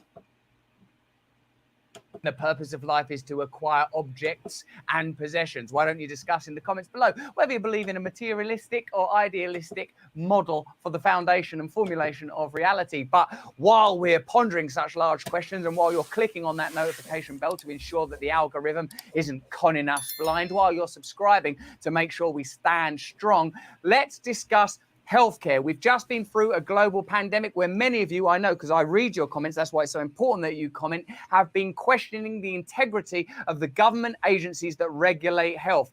In the United Kingdom, the country where I'm from, did you notice my accent? We are in the process of handing over our national healthcare systems to American healthcare firms that have been not proven in court to be fraudulent, but highly suspected of being fraudulent due to the nature of the payouts out of court they've been making to avoid court proceedings. We're going to be talking about that. We're going to be talking about how pharmaceutical companies literally sent pole dancers to doctors' offices to recommend drugs that are not good for their patients. You will not believe the farrago. You will not believe the circus that your healthcare, whether you're from the UK or the United States, you will not believe the lack of ethics behind medicine. This conversation with Dr. Bob Gill, family physician, GP, doctor and practitioner turned activist, has given us insight from the inside of our healthcare system, whether it's the pandemic and some of the ideas behind it and some of the bad ideas, mandates and lockdowns that it led to, or whether it's the corruption at the heart of our healthcare system that involves big pharma, big medicine and big fraud. You are going to learn a lot. Stay to the end because you are going to be even brighter and even more beautiful by the end of this. Privatization is innately antithetical to healthcare. It's even in the word care is the suggestion that there should be a motivation beyond financial gain and profit. So what we're discussing really is a bill that's recently been passed in UK Parliament. The new Healthcare Act in the UK will turn the NHS into an American-style managed healthcare. Now, I know that some of the companies that are likely to purchase these new balkanized regions will be owned by, am I pronouncing it right, Centene, I believe, are one of the organisations that own one of the health insurance firms that are likely to end up running British healthcare. And I know that in America, I believe they're facing like a $1 billion bill for fraud exposure. So these healthcare firms that are going to be charged with running the UK's healthcare system in its increasingly privatised form have the way that they behaved in the United States is less than ideal. Am I right in saying, Bob? Well, you're putting it very mildly, Russell. Centene is an American insurer. It is now the biggest provider of primary care in the UK. Wow, already? Already. So it's not some threat of future takeover. It's happening right now. Other companies like Health Corporation of America, United Health, they have been charged with fraud, but what normally happens is they settle out of court. They never plead guilty. They're never found guilty. It's a cost of doing business. So if you make 10 billion in profit and you pay a fine of 1 billion, you're 9 billion, to the benefit. So let me just check those facts. 10 minus 9. Right, yep, that's good. Yeah, that's good. So that is the system. Paying out and getting caught in fraud and paying out of court is part of that model. I see. So this is one of the further risks of a for-profit healthcare model. Of course, the narrative that we're continually sold in this country is that the public sector cannot handle it. And a badly run public sector is, of course, appalling. But that denies the possibility that you could have new democratic healthcare systems where nurses, doctors, porters and patients could collaboratively be responsible for the manner of their healthcare, the way that it's administered and the way that it's controlled. Could that ever be possible, Doctor? Well, it was possible. That's what we had before Margaret Thatcher came along at the end of the 70s. They set about doing this by stealth, in secrecy. The NHS was beautifully efficient. It had an overhead of around 4%. The American system, by overhead, I mean administration, paying the CEOs, all the money being leached out of the system. In America, this is 36%. At the same time, we're told that the market can deliver efficiencies. That is one of the biggest lies that has been successfully spun to pull the wool over our eyes. Talked over that really quickly. 36% in administration is like overhead. This is all freaking like this is what keeps you from your care is and causes it to cost so much. It's because of this. But the other important thing about private healthcare is it perverts the relationship between the doctor and the patient. So the doctor might start doing things that generate profit rather than that or in the interest of the patient. Doctor, I'm going to say that you've used the word pervert there. Now, what do you mean exactly that it's going to pervert it? Well, do you mean like a pervert? Well, I mean, my duty should be no other consideration but what is in the interest of the patient in front of me. I shouldn't be considering, am I getting a kickback from a drug company? Will I get a bonus if I do more expensive operations for it? How do you reckon that opioid crisis was facilitated? How do you reckon we ended up in a situation where addictive drugs were recommended to vulnerable people? Is it because of this kind of kickback perverted system. And I'm going to use your word perverted there, Doc. I'm going to use it. Is it as a result of that? Absolutely. You've got a very docile FDA. You have a company, Purdue Pharma, which spent money brainwashing and entertaining the doctors. In fact, they hired pole dancers as drug reps to go and entice these doctors into prescribing OxyContin. This is the level of the corrupting influence of private interests within healthcare. Doctor, are you suggesting that there is something wrong with using pole dancers to sell OxyContin to vulnerable people? Well, I would say yes, absolutely there is, because these drugs were given the clean bill of health by the FDA because they swallowed the line from Purdue to say these were not addictive, but these are an opiate-like drug. So, they had to do a very heavy brainwashing exercise to convince doctors to ignore their own judgment, ignore their own education, and start prescribing these deadly drugs. Doc, during the global pandemic that we've just been through, although global pandemic is, of course, a tautology, we experienced unprecedented powers being granted to regulatory bodies, whether they were national or international, such as the WHO or some of the agencies in the United States. Is there anything in the relationships between Big Pharma and these regulatory bodies that should make ordinary citizens concerned? And what's your opinion as a professional physician about the way that lockdowns were mandated, and in particular, the way that vaccines were recommended and sometimes quite aggressively recommended? What are your views on that? Well, in the UK and in America, all the focus was on pharmaceutical remedies to handle the pandemic. We ignored non-pharmaceutical remedies like improving people's health, taking basic steps like ventilating schools, for example. So all the solutions, funnily enough, had some profit angle to them. So that's why both countries did very badly, but very expensively failed in their pandemic response. The way the regulatory bodies work, particularly in the US, is that drug companies fund the FDA. Now, if that doesn't create a conflict of interest, I don't know what does. And if you look at the research on which clinical practice is based, this is sponsored by the drug companies. And they will only release favorable results. They will bury unfavorable results. And very often when new drugs are developed, they're compared to placebo rather than the best current treatment. So you're not getting a good comparison. Biased research, conflicts of interest, and a totally captured regulatory body. Well, when giving out-of-court settlements to prevent your reputation being rightly tainted becomes a business model, allegedly, then surely we have to ask questions. How can we be handing more and more power to these healthcare companies, to these unelected globalist bodies like the WHO?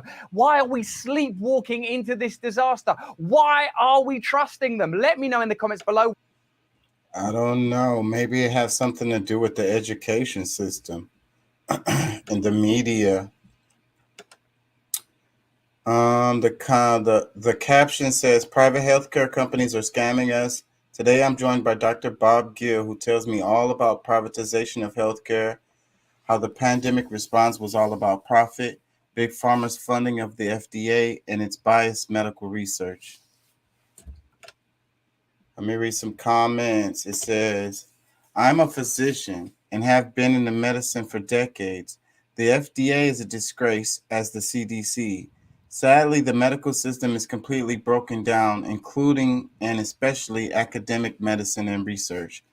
All are trained and poisoned thanks to payoffs and funding mechanisms. I'd love to start a new medical association that serves the patient and underscores real prevention, and that does not reward a sick care system rapidly racing a breakneck speed toward a don't care system. It's already don't care system. It's how much you got system. It's oh, you willing to pay $20,000 for a heart? Well, we'll charge you $80,000 for it. Because we know if you'll pay $20,000, you'll pay it. Matter of fact, let's make it $120,000. Matter of fact, how much do you have? Your whole house, your whole car, everything. Let me read some more. It says, I'd like to highlight two issues with U.S. and now potentially British healthcare. One, insurance companies dictate what tests will be covered for a given patient and how often the test may be repeated. Back in 2010, my personal care physician quit his private practice because he was utterly frustrated with insurance companies telling him what tests he could or could not use on a given patient. Two, a study I read estimates that it took 8 years for new treatments, or innovations to filter down to primary care physicians. As an example, I have found that many doctors still think there are no significant side effects with certain drugs. But statins can hamper the cell's mitochondria from converting food to energy in the cell. This is caused by the elimination of coenzyme Q10 in the cells. The common comment by doctors and drug reps is that statins should be put in the water supply. The time lag involved results in doctors only getting the hype from the drug reps for many years before the truth comes out. And we talk about that all the time. They always quietly say when they made a mistake, and it sucks so bad because everybody still goes with it because it was from an official people. And 20, 30, 40 years down the line, these people are still citing this stuff that's already been, retracted, but they never heard the retraction. I'm going stuffy, man. I'm sorry. Let me read some more. I'm a nurse and have always known there's a lack of ethics in healthcare, especially when it comes to hospitals, etc., which are businesses that happen to be places you go for health. I still had faith in the people who worked in healthcare until COVID. Another comment. Thank you, Russell. It's really sad that many people are so exhausted trying to keep their heads above water just to survive, which I feel is by design. It's difficult to think clearly and even know how to initiate alternatives. When someone speaks with authority, some assume trustworthiness. I am grateful you got this ball rolling. I know there are those out there who are really doing their best to fix the wrongs. Big Band-Aid healthcare has enforced upon so many. I'm stuffy. Excuse me. The part where she said, when someone speaks with authority, some assume trustworthiness. And that goes back to what the other guy was saying earlier and like how they retract it. You heard it from the CDC. You heard it from some official body or whatever, the New York Times or whatever. You heard it from them and they were screaming it loud and it got repeated on other media, and then later on you find out that they come out and they say, oh well, we're sorry, we was wrong, that's not true or whatever, but they quietly do it at the end of the freaking segment for 3 seconds. And the majority of people who heard this from somebody they feel has authority and they're trustworthy, they take it in and they freaking still believe it. It's really sad. They need to scream it as loud as they did when they said it the first time and make sure that the people hear them, that they was wrong. But our society, it's sacrilegious. It's like if you made a mistake at your job, and there was a way for you to move around and them not knowing who made that mistake, who did it, most of us would take that option because that's the system that we live under. You get punished for being honest and truthful and standing up for what you did and all of this. If you can weasel your way out of it, that's the way to go in this system. It's so crazy. Anyways, let me read some more. Let me see. Been following Bob Gill forever. I'm a retired nurse, and I can't believe how bad the NHS has become at the top. The CEOs all get double their salary in 2018 as the powers that be wanted the right caliber of people in situ. There are 83 private systems operating within the NHS using the NHS logo. Tony Blair allowed the first private company to use the NHS logo, and 22 of those companies are from the US. I'm frightening of becoming ill, and the shutting down of simple procedures to pass them to private companies is a scandal. I was a medical assistant in the US. I saw and heard all kinds of rot that goes on. People have absolutely no clue just how bad it really is. Another comment, it was psychological, it was physiological, sociological manipulation. Psychological, sociological manipulation. It may seem like a scam, but it all served a sinister purpose. I feel like I'm beating a dead horse now. Let me read a couple more. It's always refreshing to have a doctor speak out against some of the less favorable practices that routinely occur in the medical profession. Dr. Bob speaks fluently and honestly. His patients are lucky as they see a doctor who prioritizes their health and well-being instead of company profits. Using pole dancers to entice deals is sordid, but not surprising. There's many similarities in the two businesses. I'll give credit to our government Medicare system here in Australia. We could always guarantee swift and professional medical care whenever it required. Now, as things are increasingly become privatized, it's obvious we're just a customer, and the bottom line is always the bill we pay at the end of our consultation. It's more important than ever now to take charge of our own health. We have a lot more control over than they'd like us to think. Another comment, I'm in Australia, and if it's not already happening, I'm sure it's not far away. The last few years have eroded and destroyed any confidence or trust I had in governments or regulators. It's terrifying, really, to know how far down the path we already are. We're fucked.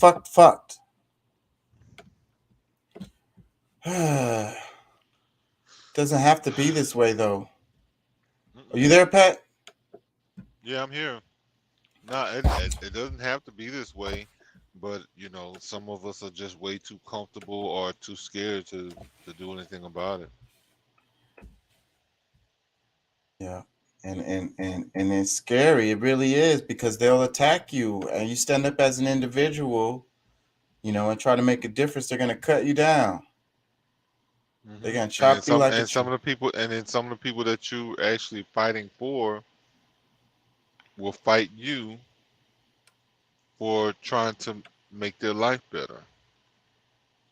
Yeah.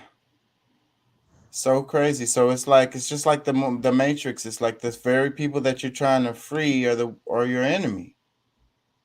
Mm-hmm.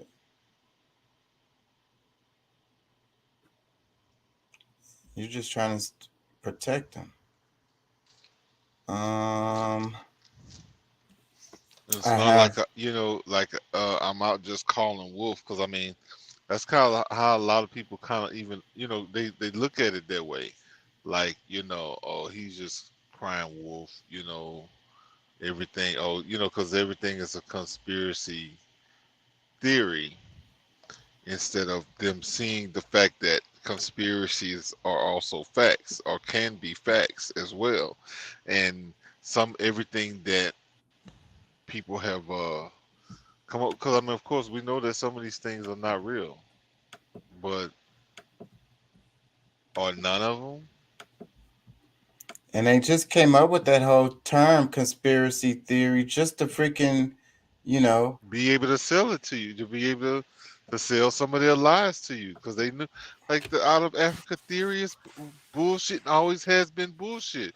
You come to find out there was people who was fighting against it then, when in the was it the 1800s, when all this was coming about, when they was trying to tell people all this, whatever, these stories about Africa and blah blah blah, over in Ethiopia and all this crap, and it's bullshit.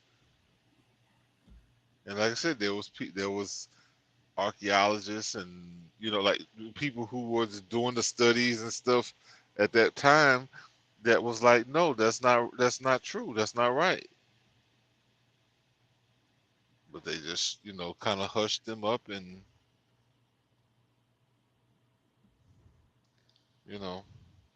I don't think they were suiciding people at that time. I think they were just like, shit, you just kill them.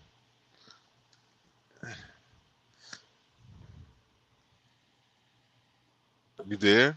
Yeah, I'm here. I'm sorry. I was looking at this. I was trying to decide if I want to play this. I have never seen a glass Coke bottle this shape or size. Our glass bottles are a lot smaller and they're also not very common. You'd only really see them in restaurants, not sold in shops.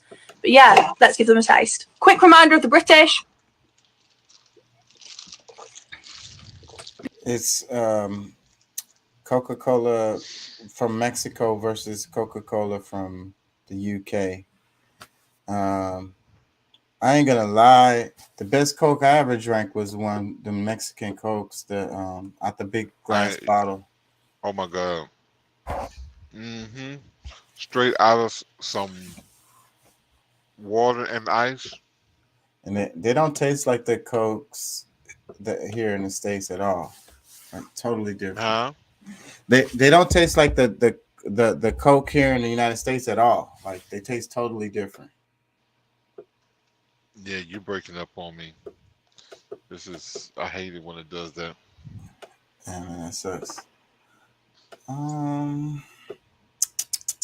Because it'd be kind of good to hear what you're saying. Yeah, I get it. I'm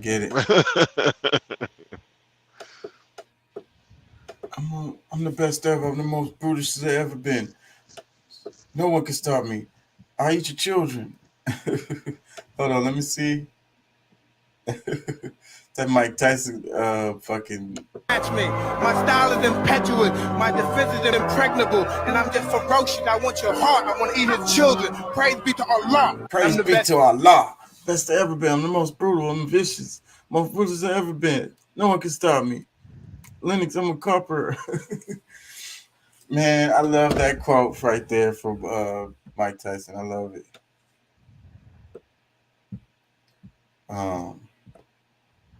That's what it is, though. It's like you kind of got to have that fighting spirit, like we were saying earlier about the winners and losers, man.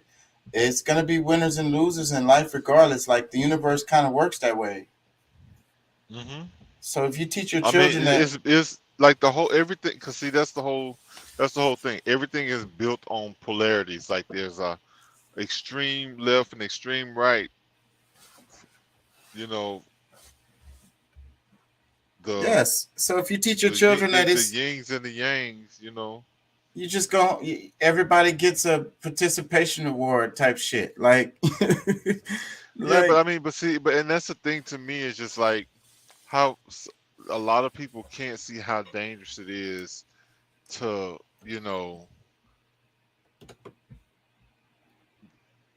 like act as if it's no big deal. Because we respect people for doing whatever they want to do and this, that, and the other. Because showing up is just the first part of it. And I tell my daughter that shit all the time. Like, for you to be successful at anything, the first thing you got to do is show up. You know what I'm saying? Like, that's the basic. You're not going to do anything if you can't show up. And a lot of people do have a problem showing up.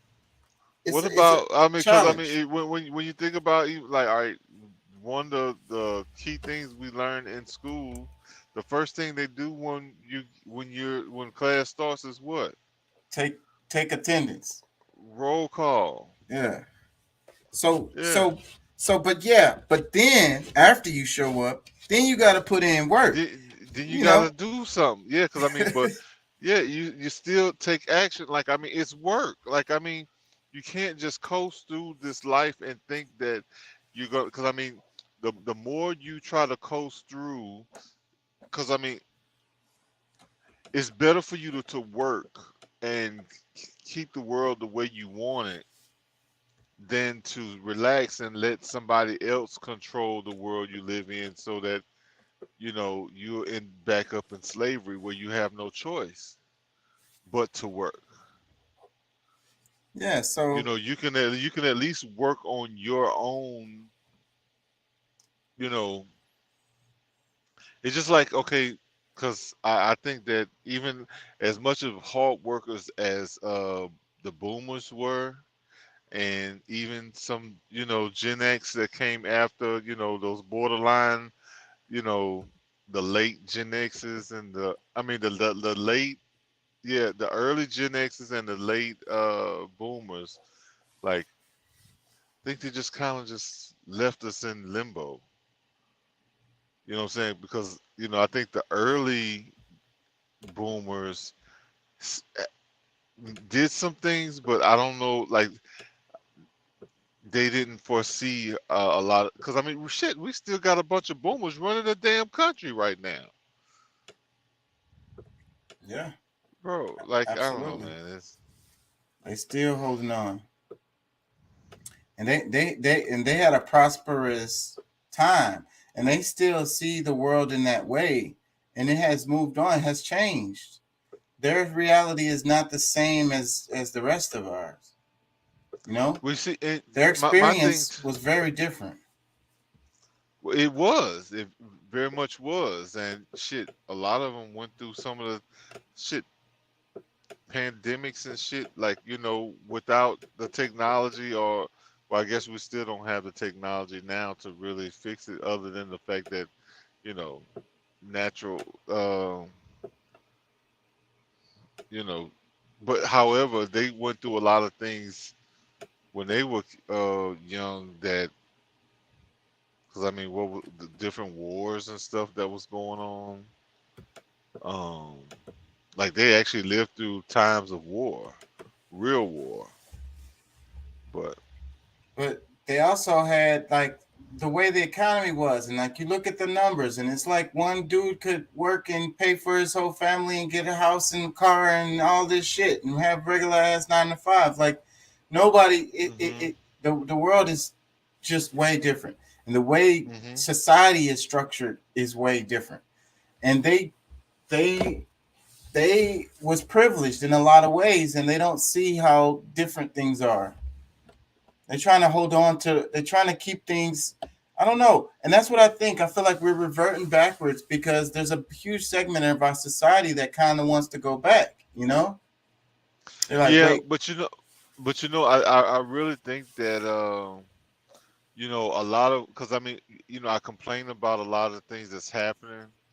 But at the same time, I feel like a lot of it is supposed to, because I mean, like people like myself and few others that I know that are actually growing, becoming better people, are doing, finding their way to do, help society in their own way.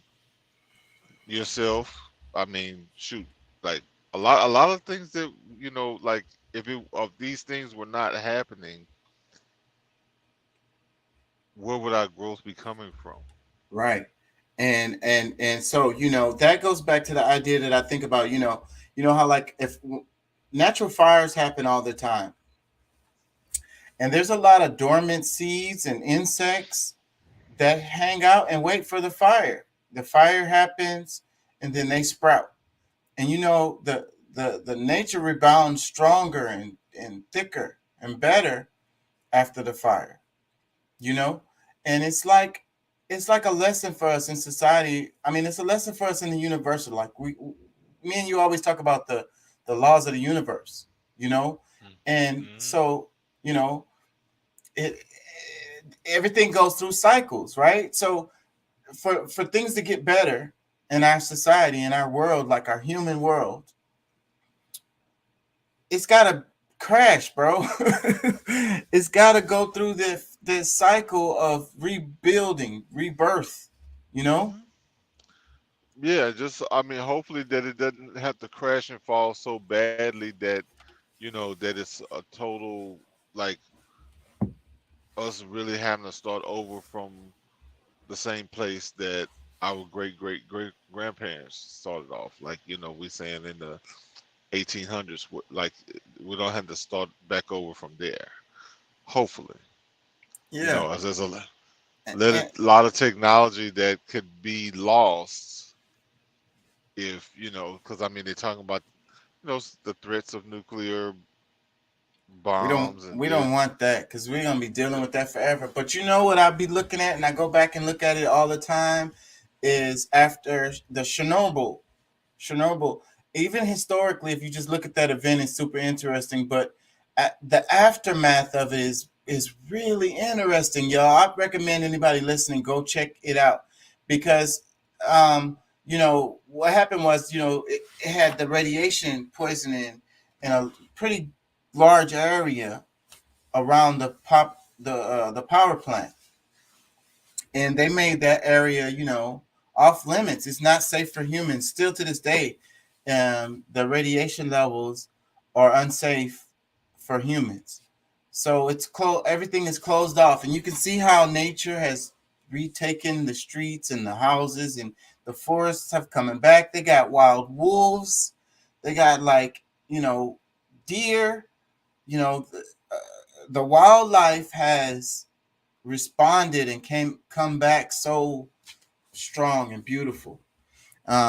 Even though they still have radiation in their system and some of the animals, but over time, you know how nature does it, it just spreads it out. So everything has a little bit of it. So the animals are pretty much fine. You know what I'm saying? I don't know if you would want to eat that stuff.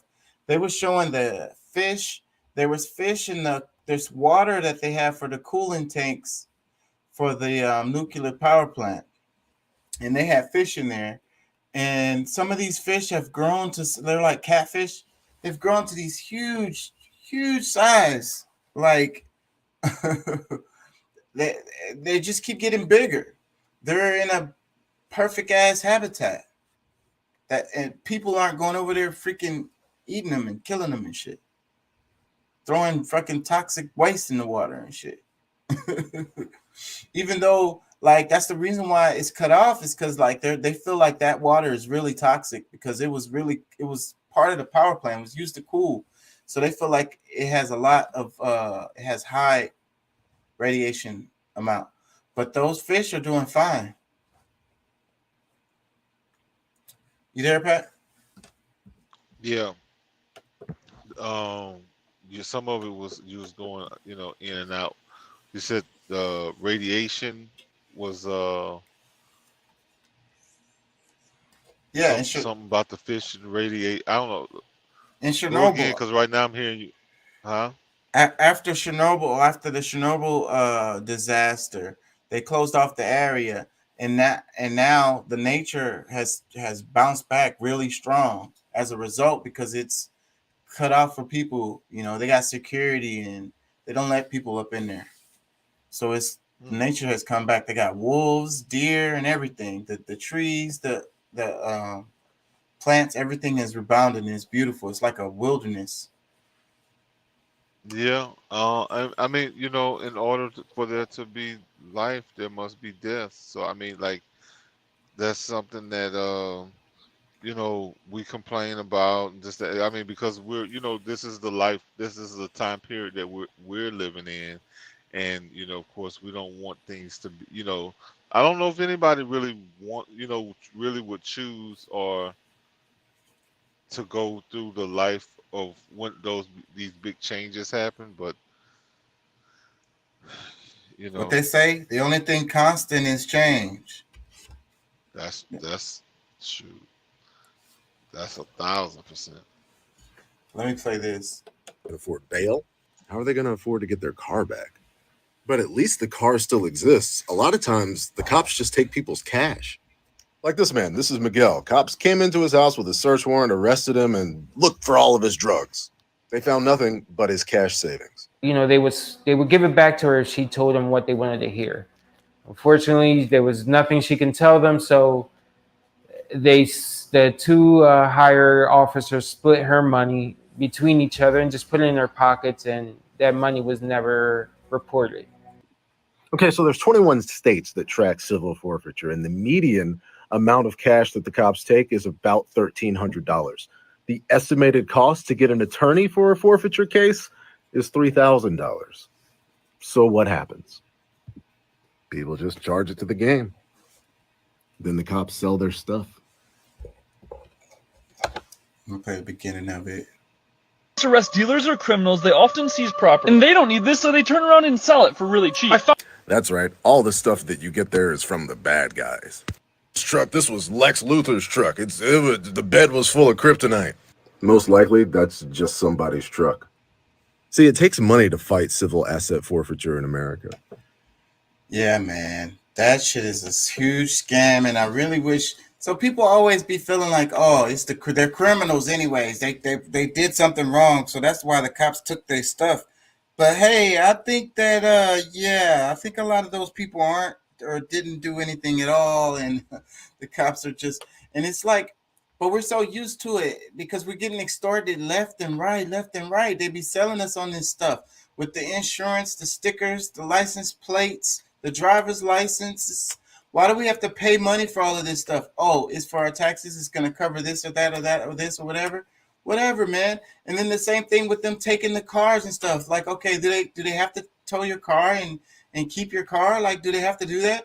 Do they have to take your money? Or they're like, okay, well, he's a criminal. He was selling drugs. That's how he got this money. Maybe he didn't, bro. Maybe he was saving that money up for some haircuts. But you guys are totally okay with that, as long as it's not you. But like the guy was explaining in the video, you're not going to be in position to fight this. They took your money. How you going to fight it? Yeah.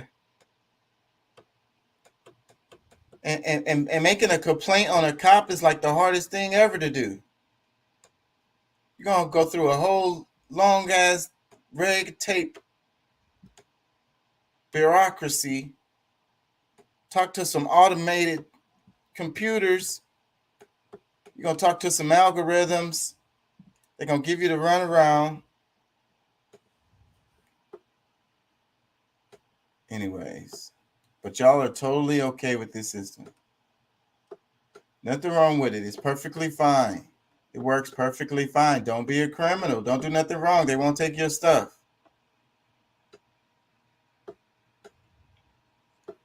Yeah. It's like they executed an innocent man. They did. It was a news story I was watching. Knew the guy was innocent. They executed him anyways. They're like, fuck it. I'm sure he did something.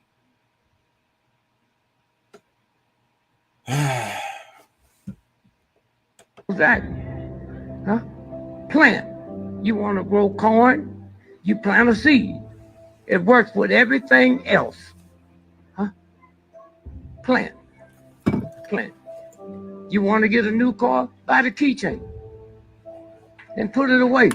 The car come to you. You think you a fool, you'll act like a fool. Hmm? You think you poor, you act the way they tell you poor people supposed to act. Huh? Plant. You want to grow corn? You plant a seed. I think that's good. I think those are big words. I used to listen to him all the time. I'm a fan of that guy. Y'all look him up, Dick Gregory. R. Kelly is heavy in the news right now. I don't want to talk about it. I think people get a perverse pleasure from those kinds of stories, and that's the reason why they promote them.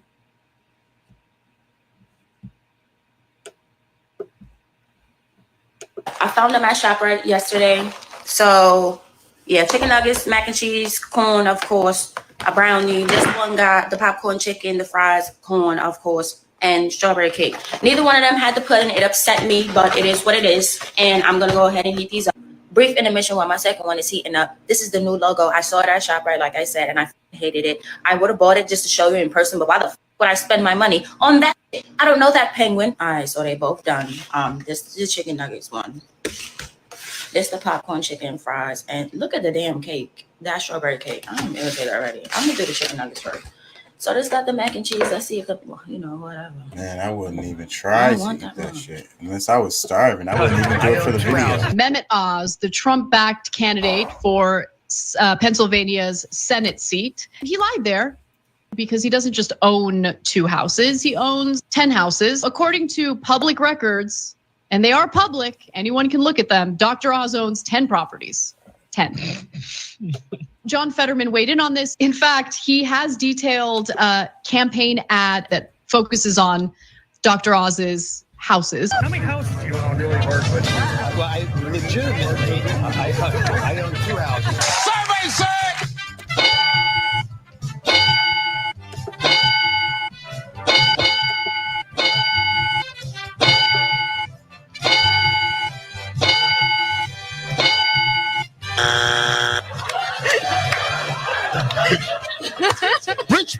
think differently.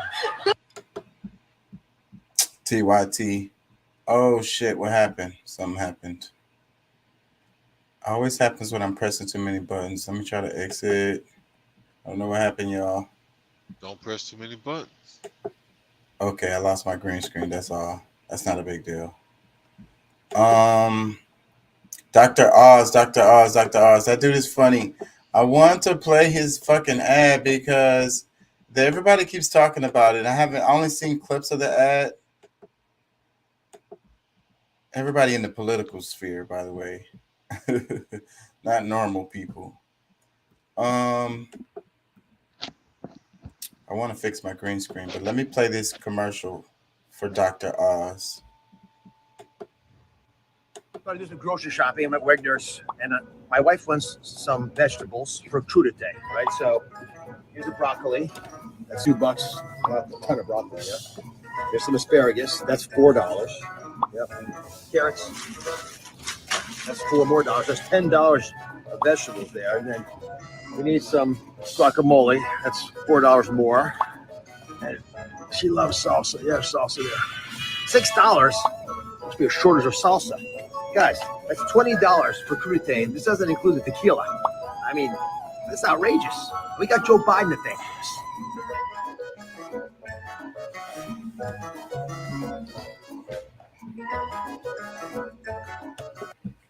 What do you think? You there, Pat? Yes and no. I'm shit, man. I ain't gonna lie, I'm a little bit tired, bro. I'm in and out. That was Dr. Oz, and he was talking about the high grocery prices in his campaign ad, and saying that it's because of Joe Biden.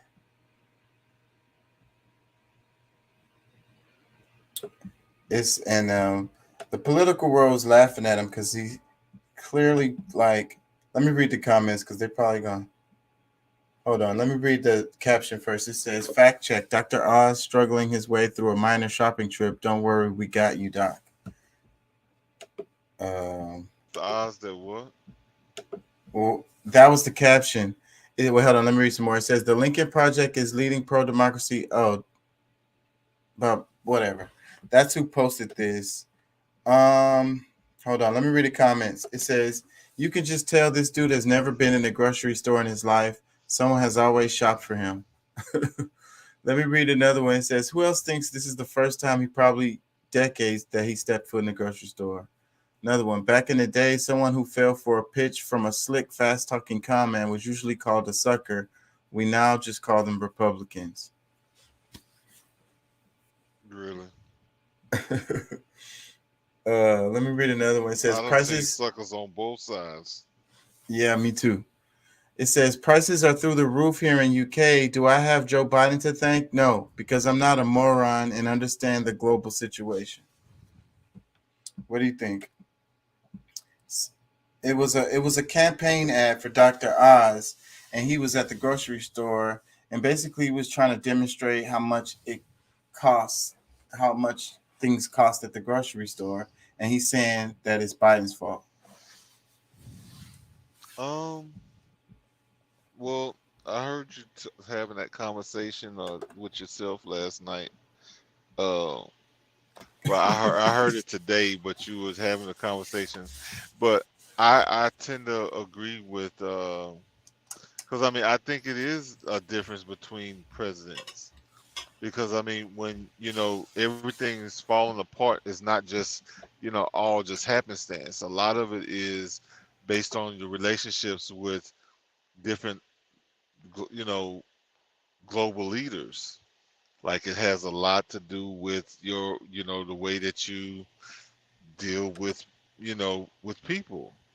And Trump had his way of being able to deal with people who were supposed to be adverse to us in the country, but they were happy to do business with us under Trump, and it's not the same way when Biden got in. So it does make a difference. The allowing corporations to be able to start just moving prices because they want, you know, Trump wouldn't allow that. He would have made sure that he would have done something differently for them to, you know, that then, you know, like he would have penalized them for doing something like that, where Biden just kind of gave them free range. Yeah. So it makes a big difference. Yeah. So you said you was watching me talk to myself. You talking about the last night show? Yeah, that was earlier today because you know I didn't see it until today. But yeah, I heard, and I look. If you go back and look at the comments, I started writing in there different little stuff. You know, shit. I damn near. I was like, all right, you know, I'm not gonna go that far. I'm not about to write no damn paragraphs of shit. But however, I do believe that if you know, because you was kind of like was like arguing with the people to some extent that you know this is it's insane to think that inflation and stuff just you know you know things would have been just better because Trump was there. Like they're small differences, but no, they're great differences. A lot of things that a lot of people don't really want to give Trump the credit for. He's just a better CEO than Biden. Yeah. So I mean, it is what it is. But What else was in there that you? What comments? Because I don't even see them. You remember anything that you was just basically what your sentiment was right that's now? the one. That's the one. That's the one I remember right off.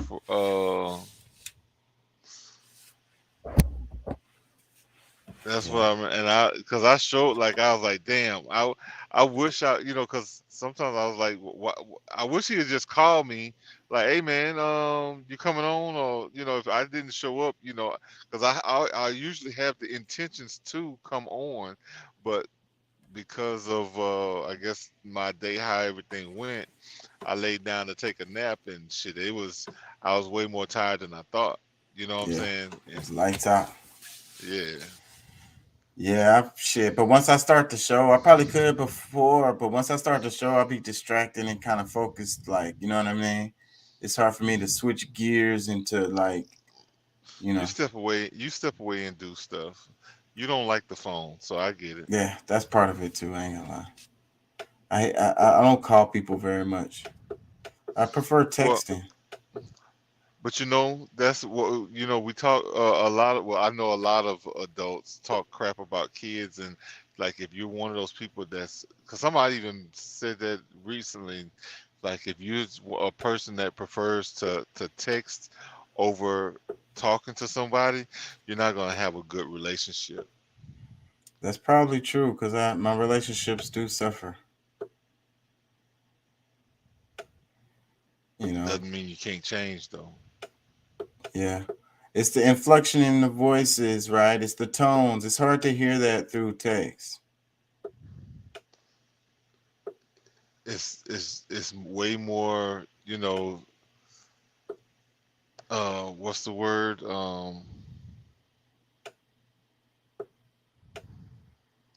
Damn. If you know, like you know, it's not, you know, if you, I mean, of course the actual sounds and you know, but it's just way more sensual, I guess, or more, let's say sensual, but like personal. Yeah, it's way more personal. Yeah, I mean, because and then I mean, texting, if you really just think about the way texting comes off to people, like I've seen, you know, like what one person, when they read what their text, how it went, you hear it totally different from how when you hear somebody else read the exact same words. Yeah. You know what I'm saying? There's a lot of margin for miscommunication. Exactly. But turn into arguments and everything. Oh, bro. Shit, I don't been like, that's what I honestly hate texting. But you know, of course, there's times where I have to do it. But then, you know, like, shoot, me and my ex, based on text messages we send each other, and in the heat of the moment, you forget to say certain things, what you're thinking it, but you didn't put it in there, and certain vital things, that would have changed the entire thing, the whole everything you said gets missed, and like it's just, I don't know. Well, no, I meant. Well, nah, that's not what you said. You said. Why? Oh, it's right there. Like, yeah, and that's the thing about it too. Like, the proof is right there within your words. That's what I like about the text, and it's like, go back and read the damn text. I think Well, people don't even be knowing what they said. Like, I didn't say that. Shit, I got evidence. well, I mean, I do like the fact that okay, yeah, but I'm just at the same time.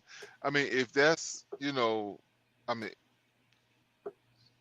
especially when you're dealing with somebody that's you're close to, I think it's better to have the conversation than to go through the whole text and stuff. But that's how impersonal we've become.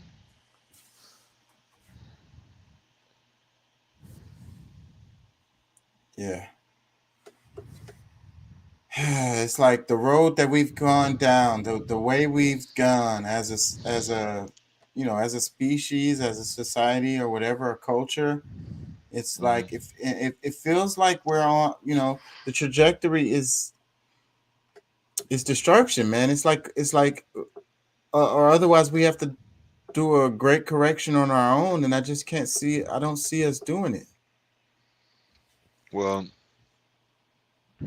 I think that those who do have great intentions and see where we need to be, because I mean, if we continue pushing it in a direction, at some point the scales will start to kind of tilt the different way, and other people will see it better. Because I mean, I think even with our conversations, like a lot of people are seeing the world differently.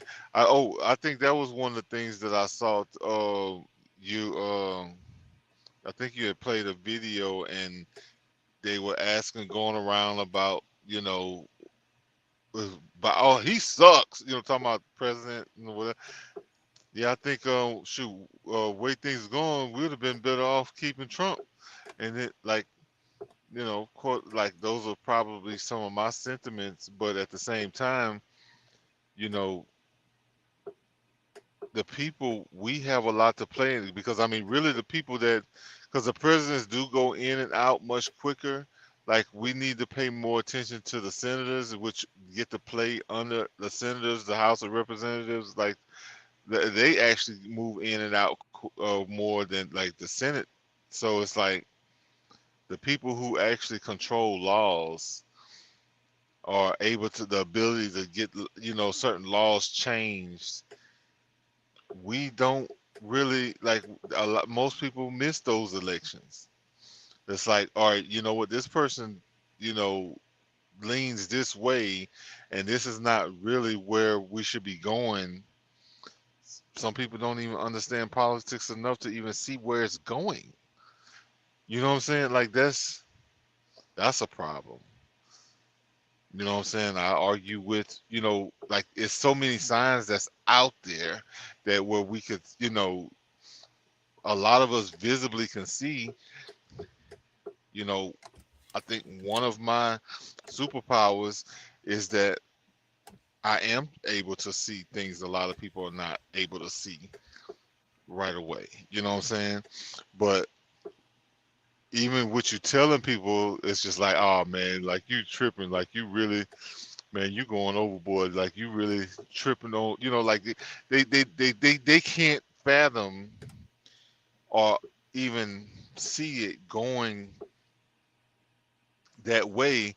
And then months later, a year later, when they actually living it and they seeing how it affects them, now it's a problem, because now now they see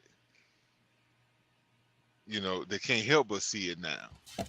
But bro, I don't know, man, it's a tough world. But I mean, it's always gonna be a certain group that's ahead of the curve. There's gonna be some that's in the curve, you know, and those that's behind the curve.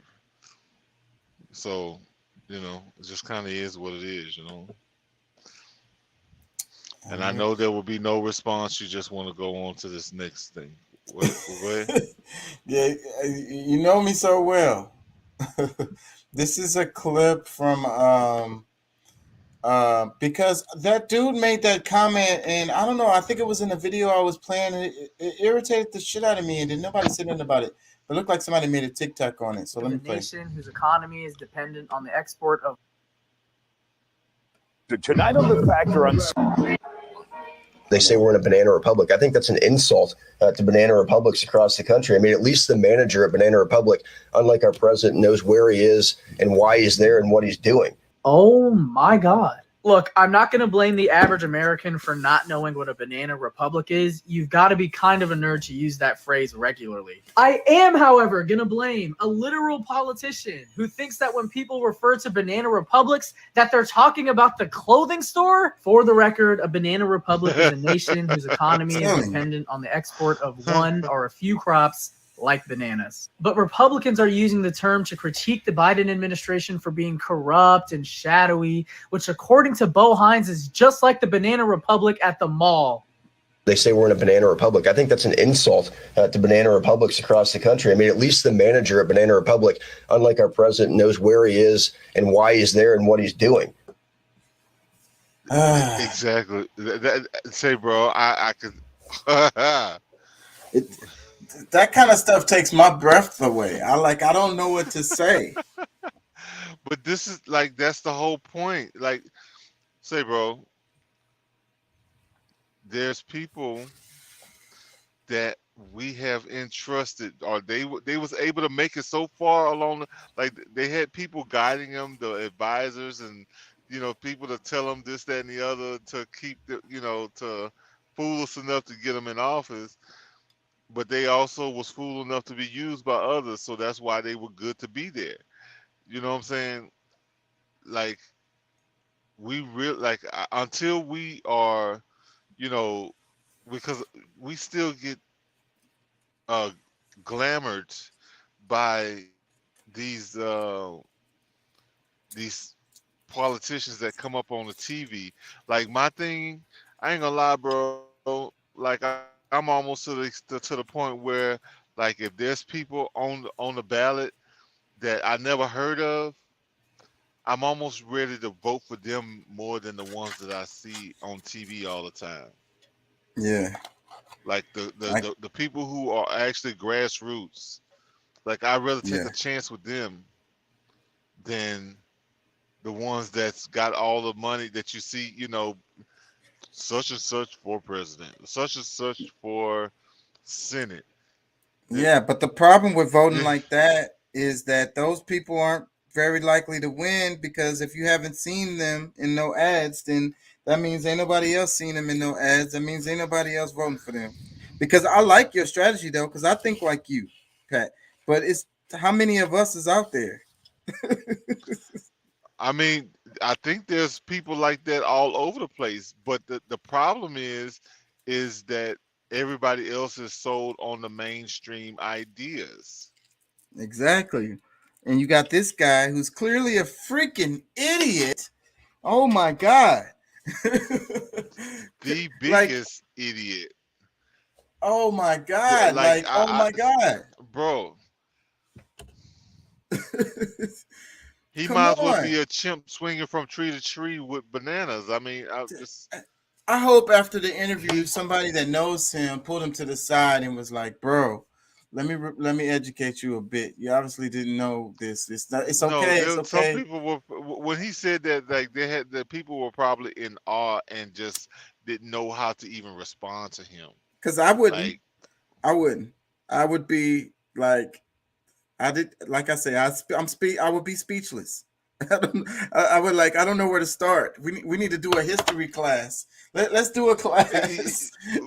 Yeah, exactly. I mean, because that's the whole thing. Is just like, yeah, where do you begin with somebody that's that clueless? Because, like, you know, I have conversations with people all the time, and it's just kind of like, you know, you have to kind of see where they are to be able to fit into that narrative, to that conversation. Because if I start talking about certain things, they might be lost, and I'm like teaching them nothing because they don't even like they don't They get don't it. have the basic. It's like when you are learning math or you learning a language, you have to learn your ABCs. When you learn in math, you got to learn to count to 5. You know, count to 10. You have to learn to count first. You get what I'm Yeah, saying? If these people yeah. You haven't gotta you done, gotta learn the numbers 1 through 10 before you start trying to multiply. You know what I'm saying? and we're having conversations with people, and we're talking about geometry and shit. They haven't gotten past the number 100. Yeah. They can't So even do they can't do the alphabets without singing it as a song. so so they can't hear you at all. That's why you have to. But I sympathize. There's nothing wrong with, people be talking about ignorant People are as, where they are. Yeah, yeah. I mean, yeah. because I don't fault It's people, not a like they bad are thing where to they be are. ignorant. You just don't know. So now you need to know. That's all. But So this is but this is a but yeah, but this is a time where, okay, this is a learning moment. This is whether it push you right up to where I am, maybe not, or what, or others that's sees it the same way. Because I'm not the most astute political because opinionist, but I mean, shit, you gotta think. I mean, these are people, like, there's people like might be analyzing or giving my opinion based on what I'm seeing, what's happening, but there's people who's actually on the other end that strategize it to put it in place. You know what I'm and saying? So if you're running for Congress or whatever, and you making a comment, if you're saying something about something Banana Republic, you need to know what the hell you're talking about. So that's what you're saying. Like, all I'm one I'm just a hundred guy. percent. I'm just a guy. So, but if I get up there talking my shit, then I need to know my fucking shit. That's what it Yes. is. So This is disrespectful to the managers of the Banana Republic all over the country. Bro, what? are you fucking kidding me? Like, that's not even a national real issue, really. Like, that's a freaking global issue that affects all the different countries, really. It's and again, like I say, so they got to know the history behind it to understand it. And I think that the reason why we even have a store named Banana Republic, they do this all the time. I saw this thing called King Ranch, and I haven't been able to take the time to really do the dissecting into that, but an event happened. So the thing is, they do that. It has twofold in it, because We've one talked way, about King Ranch before. yeah, I think we did, but I really want to dig into that. I haven't had time to. I really want to dig into that. I want to know the details on that. But The own the Okay. but it doesn't matter about the details right now. The point is how they use that, like Banana Republic, the name. So it's like twofold. One way is to remember, that, like, they do atrocious things, and they want to remember it. It's like, monuments to it. It's like statues to it. It's like, we're proud of it. It's like, so they remember it in that way. But also another thing that they do with that is they use the name to belittle the actual history related to it. So the average person, like this guy, don't really know the history related to the Banana Republic. All he knows is it by the store. So then that's also helps with searches, because when you're typing it in and you type it in your search bar and it pops up the store instead of the history related to it. Yeah. So even when they search 'Cause about it, they still don't think they know. But that's like something simple, because I mean, you might not get an in-depth explanation on it, but you got to get used to doing some research on your own. That's just like I get emails from my son's school, and they're kind of giving the parents a heads up of how to help the students.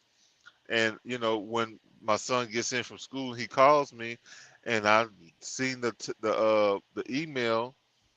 They're talking about the whole the thing that I was telling you about earlier, the digital citizenship, and I look it up. When he calls and we talk, like I can have a conversation with him about it. You know what I'm saying? Like it's very valuable to do some research that way, you know, because they might have taught it in a different angle at school than what you're seeing, but at least you know, okay, well, no, I saw it as blah blah blah blah blah blah, and like my son is so amazed and proud that you know his dad is so in touch with shit. You know what I'm saying? Like you can, I don't know. This You is care. innocent. The whole thing is that you give a shit. You care enough to know what the hell. Like, have some damn integrity. Stand. That's why they don't stand on their square, bro. That's the difference between them and us. You know, because if you want to stand on your square, then you're gonna have something solid to stand on, right? So you need to have some confidence in that square, right? Like you need to know something about it. Exactly. And it needs to become a habit for more people, bro. Like, do I expect everybody? No, but we're moving into an age where we need way more people to understand. Like, especially when it comes to law. Like, I mean, there's so many different dynamics that's changing within it. Like, they're talking of like just the whole idea of the digital citizenship. Like, bro, like if you're not really sure, like you can get taken real quick. And I think that's one of the because I mean everybody has to abide by the laws of the land or the sea, whatever laws you're under, you have to abide by them, but you don't know none of them. Right. So yeah. So man, I hope if you learn some more about that digital universe stuff, maybe from your son or whatever, or you looked it up or whatever. Well, I I like mean, this thing, share it with yeah, us yeah. I because hadn't actually heard that term before, but this thing, you know, in the world of crypto, I mean, there's a lot of stuff that's going on that you know, just learning about crypto teaches you about all the. Because I mean, if you really think about the blockchain technology that's going into all of these practices, things that we're moving into within the technology, like you really learn about a lot of it. But that's why, you know, like I said, that terminology was kind of new to me as far as the like a digital citizenship. Yeah. Sounds like they're trying to incorporate my son in some shit that I ain't ready for. Yeah. You know what I'm saying? Hopefully he don't get. Well, you know, me and him talk enough to where it's like, you know, you don't want to just be signing and doing, because you have heard about the uninformed consent, right? What is that? That's where they can convince your child at school to do things like taking shot. You know, some of those things like is like taking shots at school, where you know they're pretty much kind of allowing them to decide, because if your parents are too stupid to say to give it to you, then they can give it to you as long as you agree. So you need to look that up too, and make sure you're talking to your kids about it, so they're not just like thinking, you know, they don't understand all the details about what the decision that they're making, and then they go and do stuff behind your back and or at school, and then all before you know it, your kid comes home. And, you know, the conversation was around vaccinations, but it could stem to almost anything. Like, I mean, yeah. Well, I tell my kids, you know, just because something is legal doesn't make it right, and just because something is illegal doesn't make it wrong. And also, somebody that's in a position of authority can do things that aren't cool. So if you don't feel like it's right, I don't care who the hell they are, fucking, you don't go with that shit. Period. Well, yeah, you don't just let some, because I mean, you know, they get very convincing. Like, there's been times where I'm like, damn, I might need to go and get me one. But then, you know, of And, course, and in the I schools, do my independent research that has told me way more. they're so Go ahead. authoritative. They're so authoritative in the They try to schools. make you feel bad, and then they try to make you feel bad because you haven't done it, and because you want to be a part of, like, you like your friends and all this, that, and the other, and you don't want to be shut off from your friends. Then you just like, oh the hell, you know, like you And, make a bad, you could and, make a and they'll bad punish decision. you. They'll punish you by suspending you or putting you in detention or whatever, messing with your school schedule or whatever the hell, and Yeah. they really have a lot of power over you. They have a lot of authority over you when you're in the school. So you're like, you kind of got to go Well, with whatever the hell they freaking tell you most of the time. yeah. But if it's something that's all the way out of line, like and making you feel uncomfortable, that's what I tell my children. Then no, don't do it. It's whatever. I don't care. Tell them to call me. You know what I'm saying? I'm gonna back my kid up every time. Yeah, 'cause I'm your lawyer. You know what I'm saying? I try to teach him different things when I see, but you know, his attention span is, you know, still not large enough to really be able to soak it up like in full. But as I go, you know, as I'm going through life, I'm teaching them certain things because, like, you know, just even the thing, you know, hey, you're not an African American, you're Aboriginal. You know what I'm saying? He needs to, you know, truly understand that more. As like, just like how he say, oh yeah, you need to be able to say you're an Aboriginal over saying you're an African American. You know what I'm saying? Like, and the importance of that. But he's, you know, he doesn't fully get that. You know what I'm saying? So I mean, he still, you know, he hears me.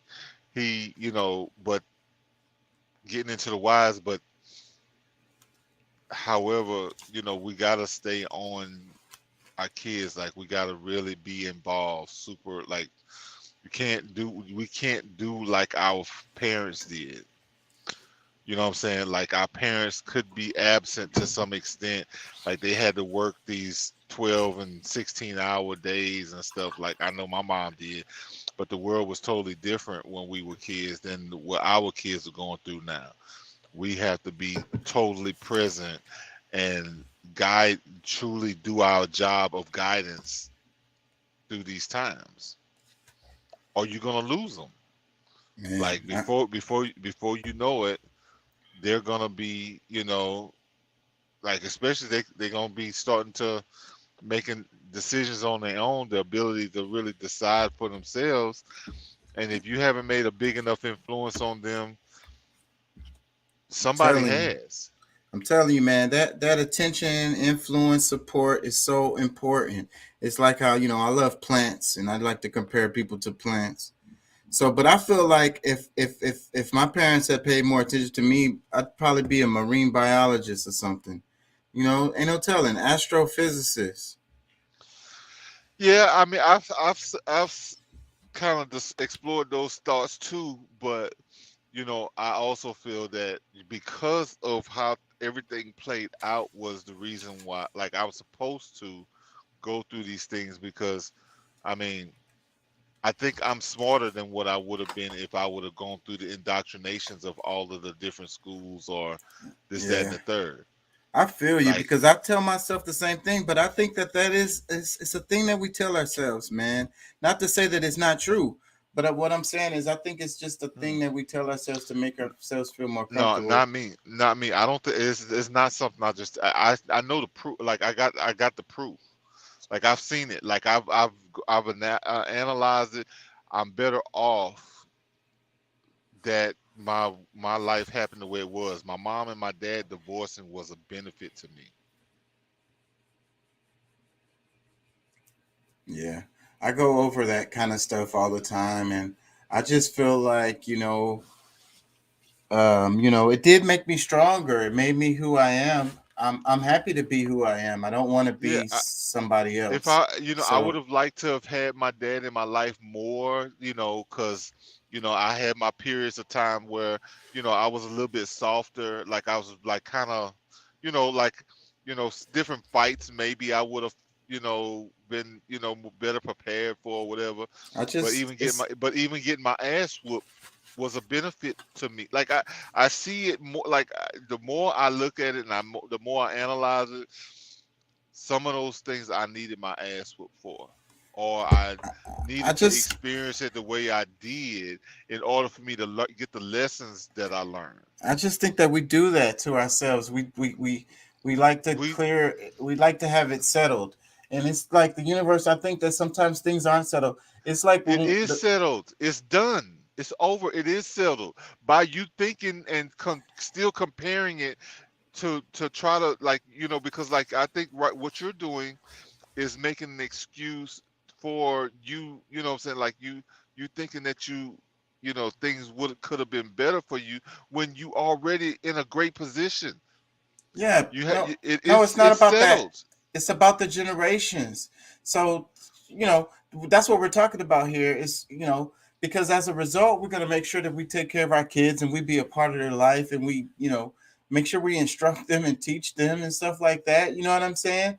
But at the same time, our lives, we could have been better people if we got that support that we're giving to our children.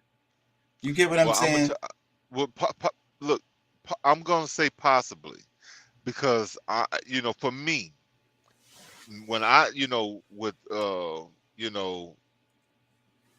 2020 vision, being able to actually see everything as it has played out for me, I'm not going to speak for anybody else.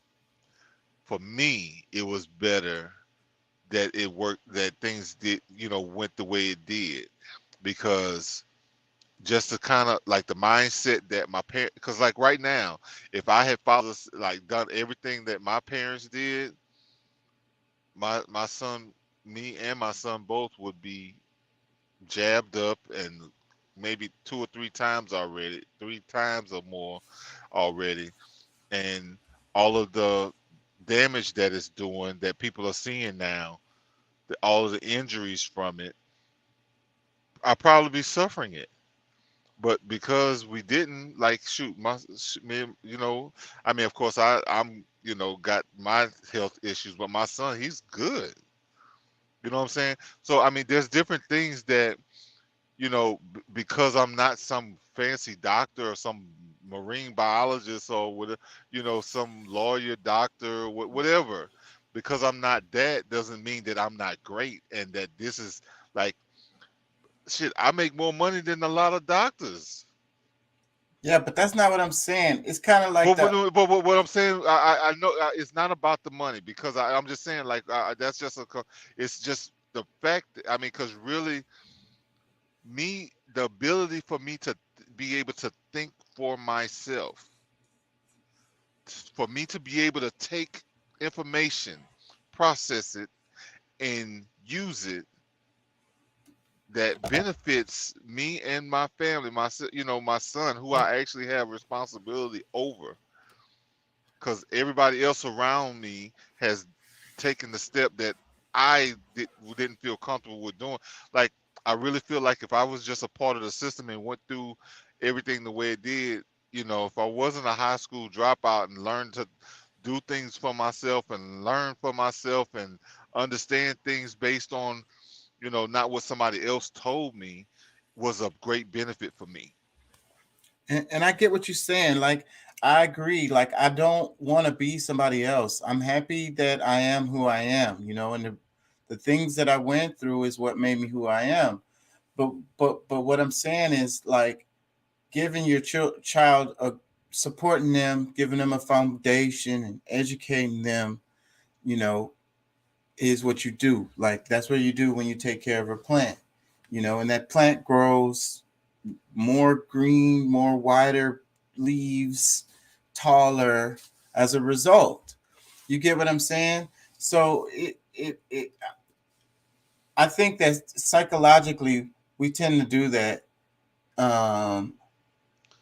It's one of those things that we do, but things, it's like the argument. Well, hold on, let me say this point.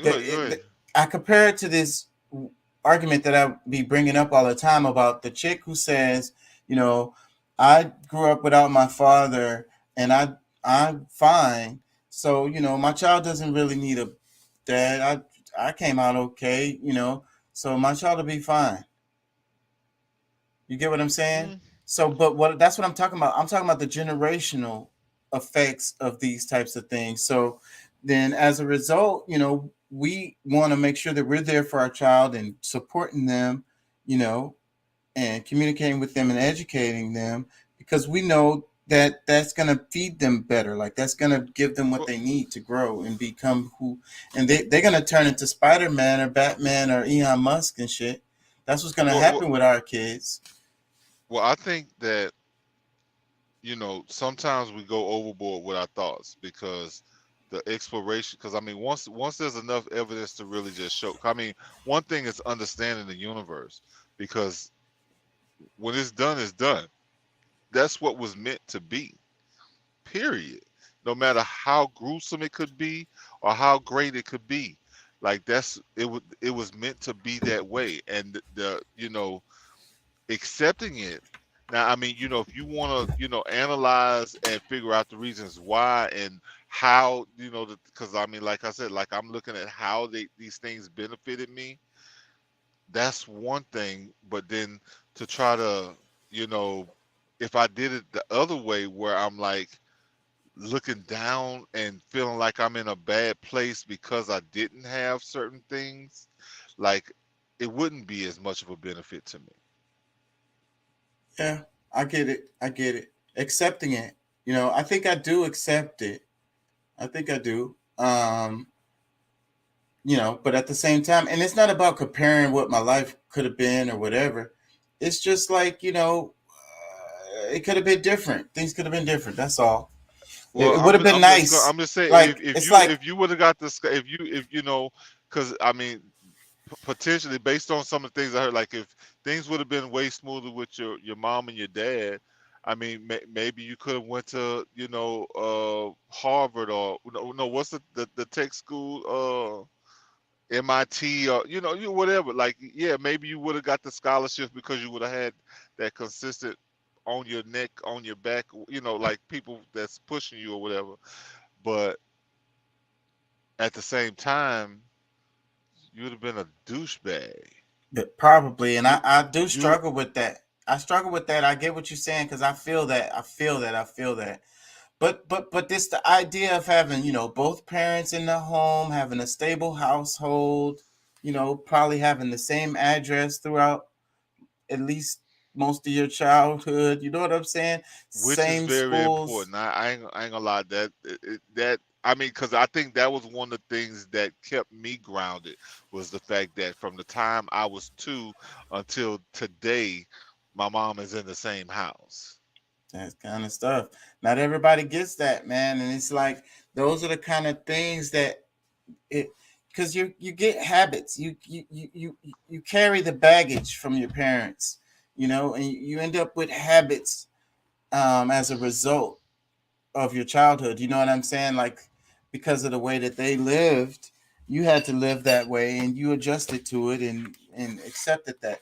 And I think that's one of the things that bothers me a lot about people who like they don't feel like they're special. They don't feel like they're important. They don't feel like they matter. Like it doesn't matter about their That's that, life but see, but that's the bigger just problem of because. everything.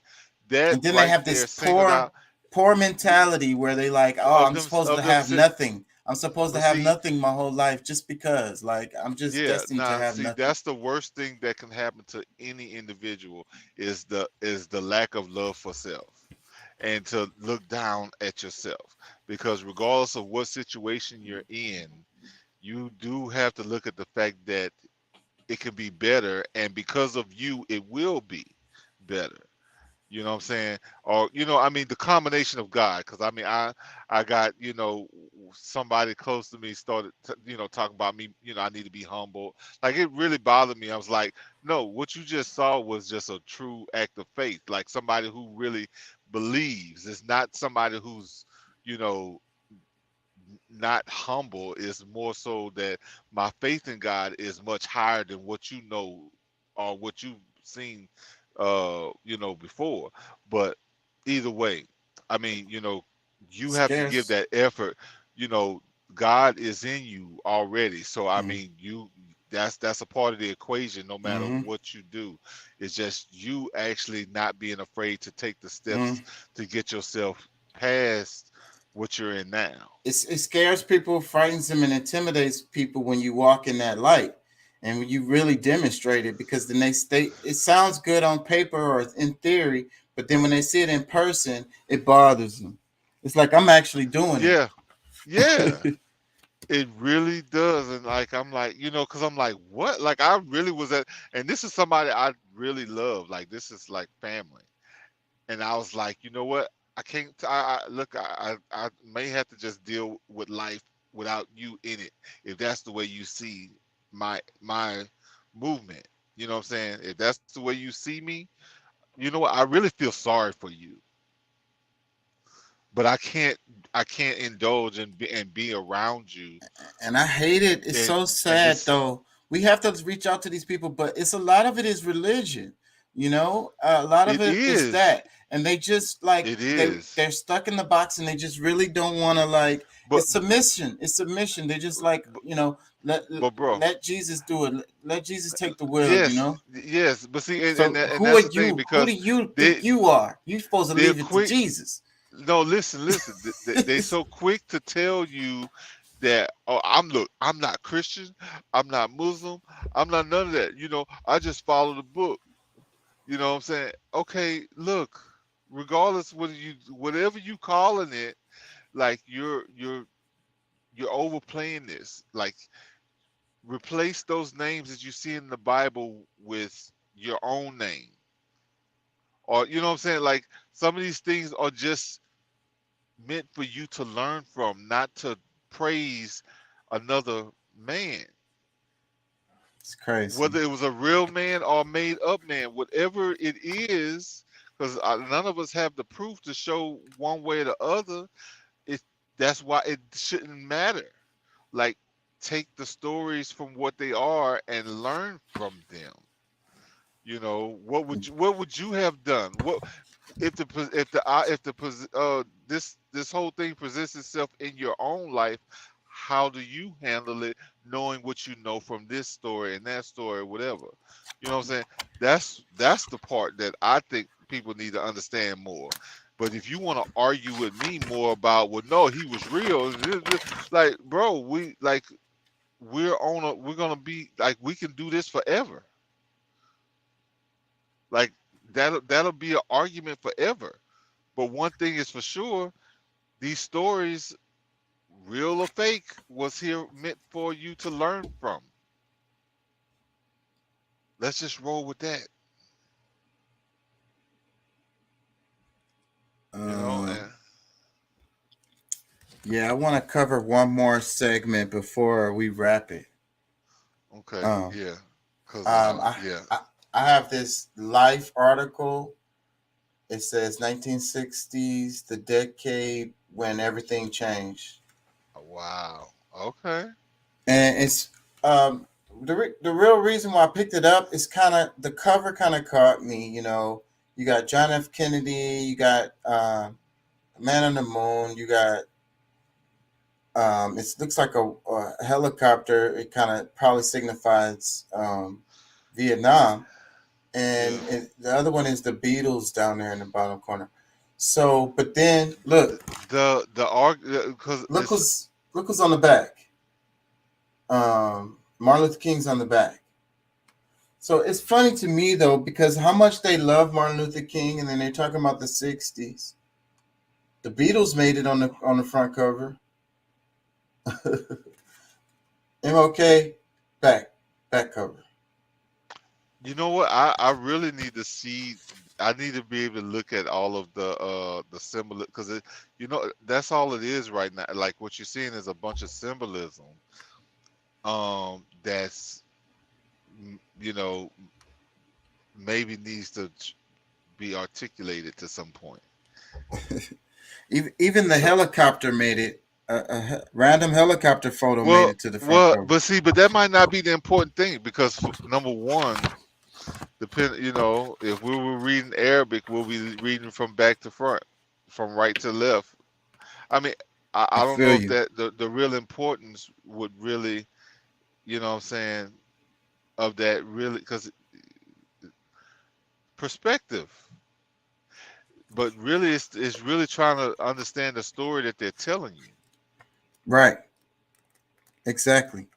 So that's what I'm on. So, you know, and that's what got my attention. So that's the reason why I wanted to touch on this. So what do you think before I move on? You know, life 1960s, and they put MLK on the back. Oh my goodness, bro. I mean, those were some times that, okay, of course, neither one of us lived through, but I mean, we know that though there were some landmark things that happened that because they did is why we're dealing. Because I mean, if you really think about the We're living political in it. position, We're living in huh? that. The results of the 60s is what we live in today. Yeah, These are because the if you fruits really of it. think about, because it weakened the way that they handled the political uh voices at that time, like pretty much everybody ended up dead. John F. Kennedy, Malcolm X, Martin Luther King, half of the Black Panthers. Who Yeah, else?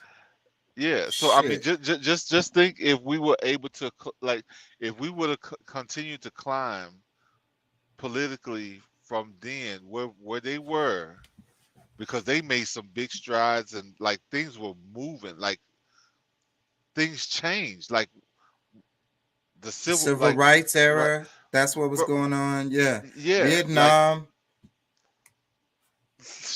tons of shit.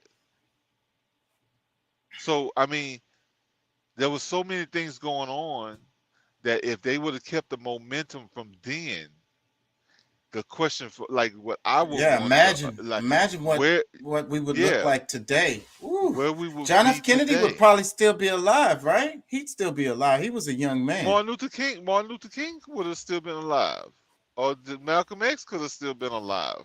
Like they might have been in their 80s, late 70s or 80s or something like that.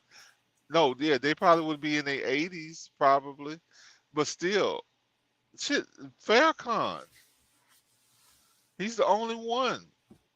It's a reason why he. Anyways, let's not go down that road.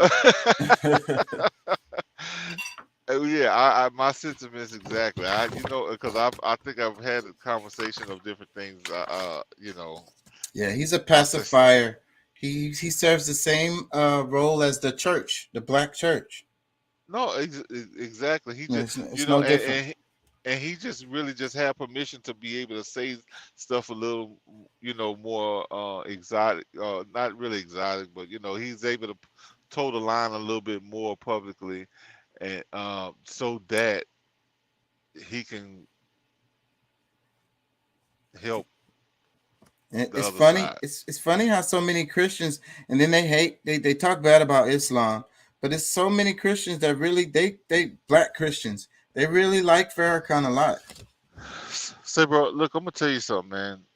I mean, just a lot of people. There's a few. Well, there's quite a few people that I know that's in the nation, and the way that they look at things now, like a bunch of them that grew up in the nation have left it to a great extent. Like they don't.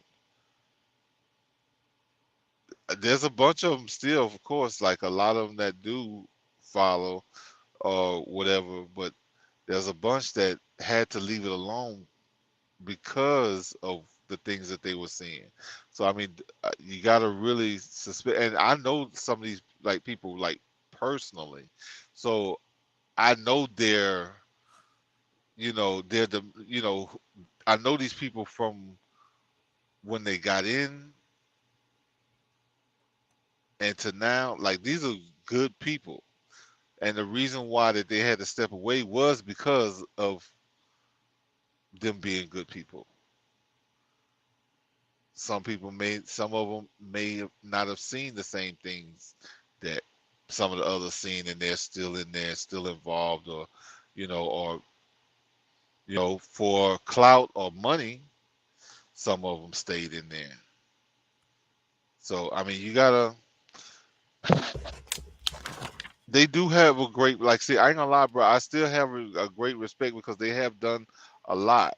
Farrakhan personally, alone has done a lot for the growth of black people. So I can't just, throw them out in front of the train or under the bus or anything like that. But at the same time, I don't think they've done everything possible.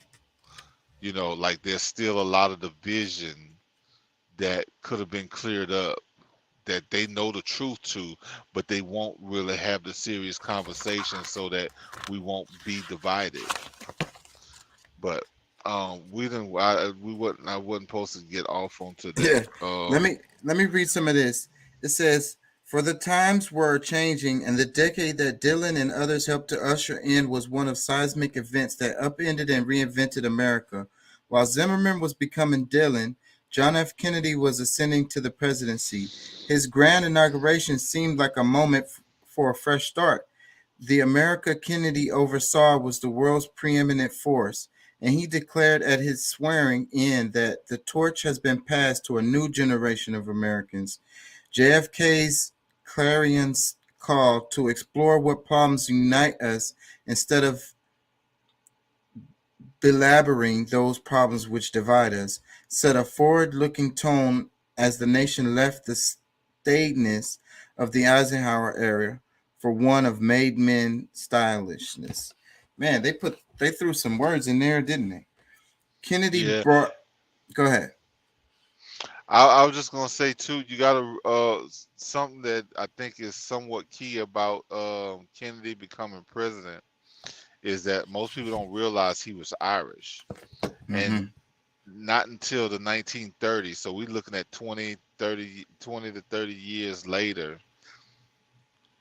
people that was considered black had made it into this kind of position.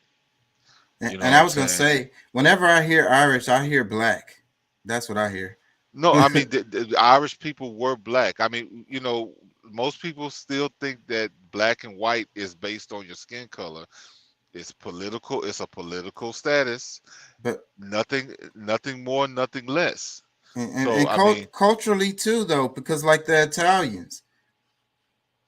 Well, I mean, but I'm just saying. I mean, even like, most of them are, like descend from black people. But like my main thing for people to understand, I mean, because when we talk about culture, I mean, that can go in different directions. But when we're talking about facts about what political status is, white and black and white, of course they try to use that as a cultural builder, but I mean, no, it's where did that whole idea stem from? The facts is it's political status. Either you the top of the with white, whether you're black, brown, yellow, and because I mean, shit, Hispanics are going and calling themselves white these days. There's black Africans that come over from North Africa that legally, if you come from Egypt, no matter how dark you are or how light you are white based on the law. Right. So like, people need to know that and stop going with the bullshit, because that's part of what's got most of us divided, is the fact that we believe, even though we look at our skin and see it's brown and we keep calling ourselves black, like that's, at this point these days, that's just dumb. Yeah.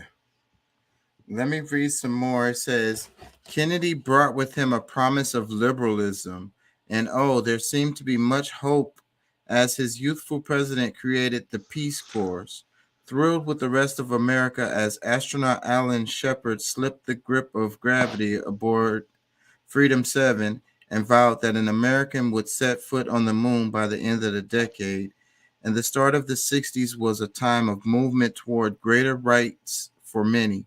Illinois became the first state to repeal its sodomy laws, giving a boost to a nascent gay rights movement. The appearance of the pill presented new freedoms to women. Reverend Martin Luther King Jr. led a glorious march on Washington for jobs and freedom. Yet at the same time, social, political, racial, and outside forces beset America as attack dogs ripped at civil rights marchers in Birmingham. As President Kennedy approved an ill-fated invasion of Cuba, and as he also allowed the military to ratchet up its involvement in Vietnam, soon after, the United States and the Soviet Union attempted to stare at each other down during the Cuban Missile Crisis. At the time, Dylan was singing "A Hard Rain's a Gonna Fall," a song that warned of a coming time of guns and sharp swords in the hands of young children. The piece appeared on the Freewheeling Bob Dylan, an LP that included his protest song "Blowing in the Wind," which would become an emblematic anthem of the era. This was followed not long after "The Times They Are Changing," a song that encapsulates the tenure of the age. Yeah, let me read a little bit more. It says, in November 1963, the times changed again, very dramatically. President Kennedy was shot dead in Dallas, and while his successor, Lyndon Johnson, vowed to continue JFK's legacy, pushed through groundbreaking civil rights and voting rights legislation, and unleashed his own Great Society initiative to eliminate inequality, hunger, and injustice. He also escalated America's involvement in Vietnam by increasing troop presence there from 23,000 in 1964 to 536,000 in 1968. As the decade progressed, Americans watched nightly on television the unrelenting casualties counts and started to realize that the war was unwinnable. They would also see the growing battle for civil rights result in a backlash that took the life of Dr. King. The assassination sparked riots in urban centers such as Baltimore, Chicago, and New York. And then, as Kennedy's younger brother Robert ran for the presidency, he too became the victim of a gunman, one more loss etched into America's psyche. I wonder if there's did anybody know, like, the two main presidents that was off that try to make big differences for the people, Abraham Lincoln and JFK, John Fitzgerald Kennedy. Some of the weird things is that, okay, in the Lincoln presidency, his secretary's name was Kennedy, and in Kennedy's administration, his secretary's name was Lincoln. But these are two people like that were actually trying to make a difference. Because I mean, the more evidence we find, I mean, Lincoln was actually probably the first and the last black president. Well, not the first, but he was one of the black melanated presidents, should I say. All the pictures don't prove it, but they've whitewashed a bunch of our history. You need to do more reading. But however,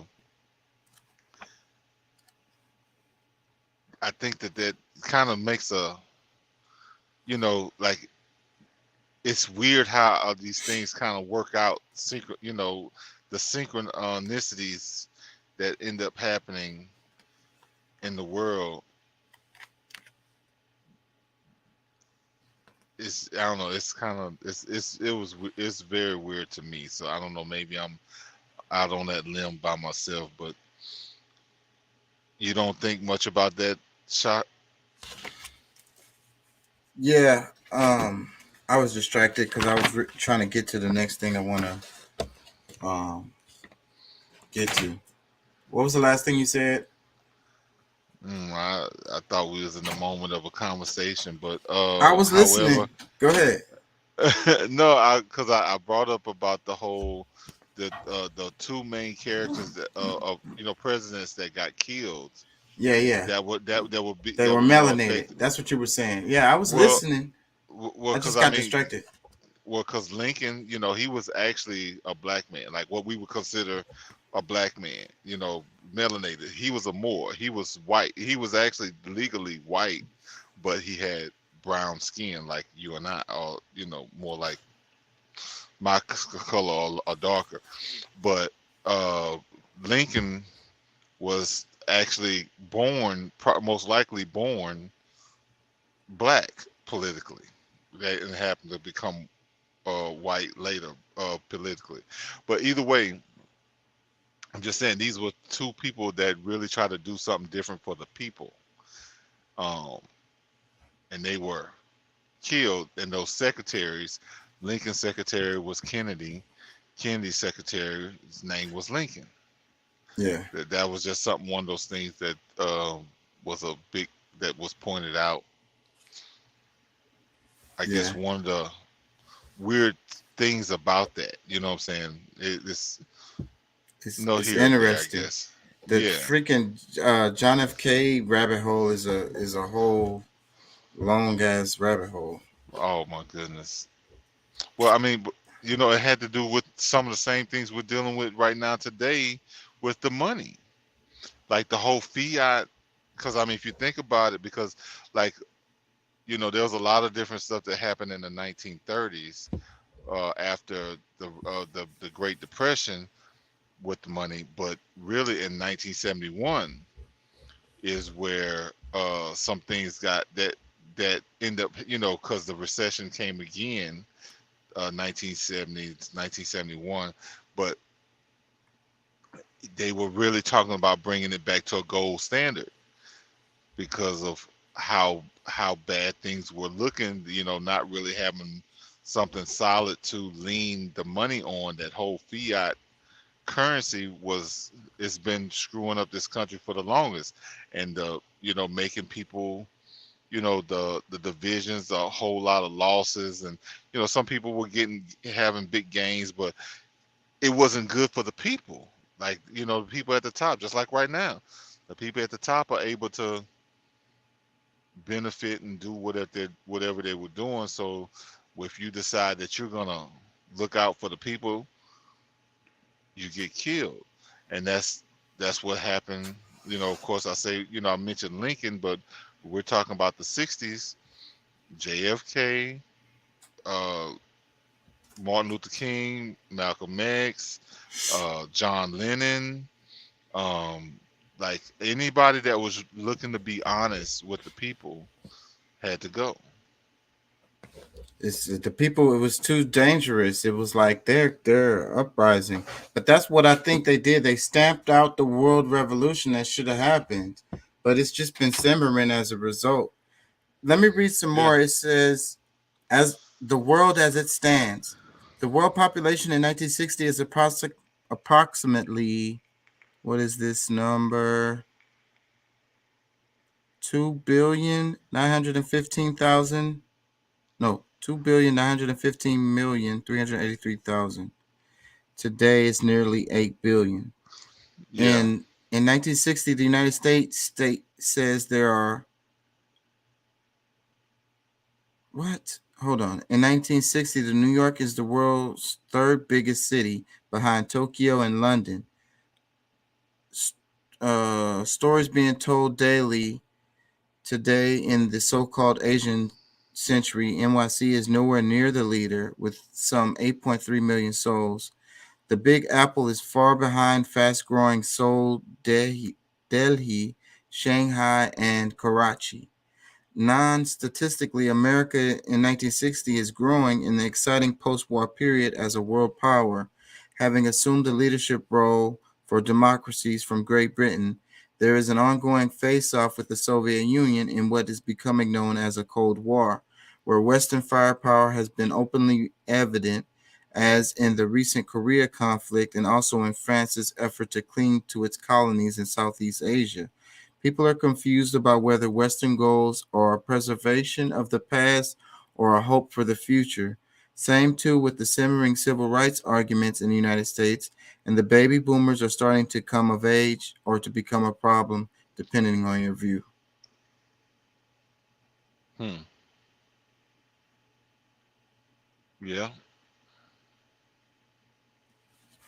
Man,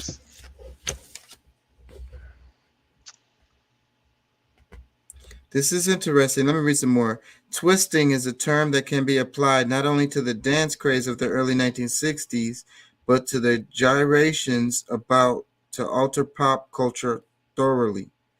Elvis Presley's induction into the Army in 1958 proves a mournful event for fans. By the time the King of Rock and Roll is discharged in 1960, he is welcomed home on the Frank Sinatra Show. At this instant, Elvis and Sinatra, as well as the great mass of America, are unaware that their cool polish and such things as respect for the military are due to erode in the coming years. As far as music itself is concerned, the 60s herald in an age of some justice, rock and roll, which has been good to Elvis, other white performers, not only evolved from African American rhythm and blues, but was in fact invented by blacks. In the new decade, the discs of Motown artists sell in quantities equal to those of white neo-soul singers. Little Richard, the self-proclaimed architect of rock and roll, is certainly one of them. And in 1960, the 18-year-old Cassius Marcellus Clay Jr., who would soon change his name to Muhammad Ali, takes his first step to proving that he is truly the greatest.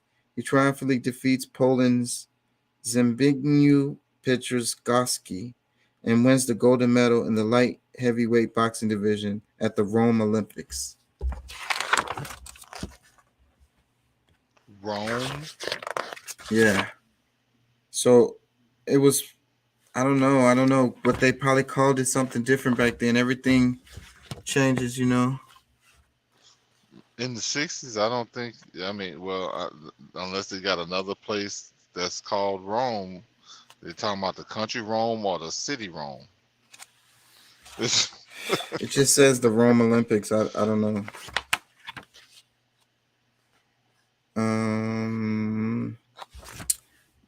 They start talking about the war.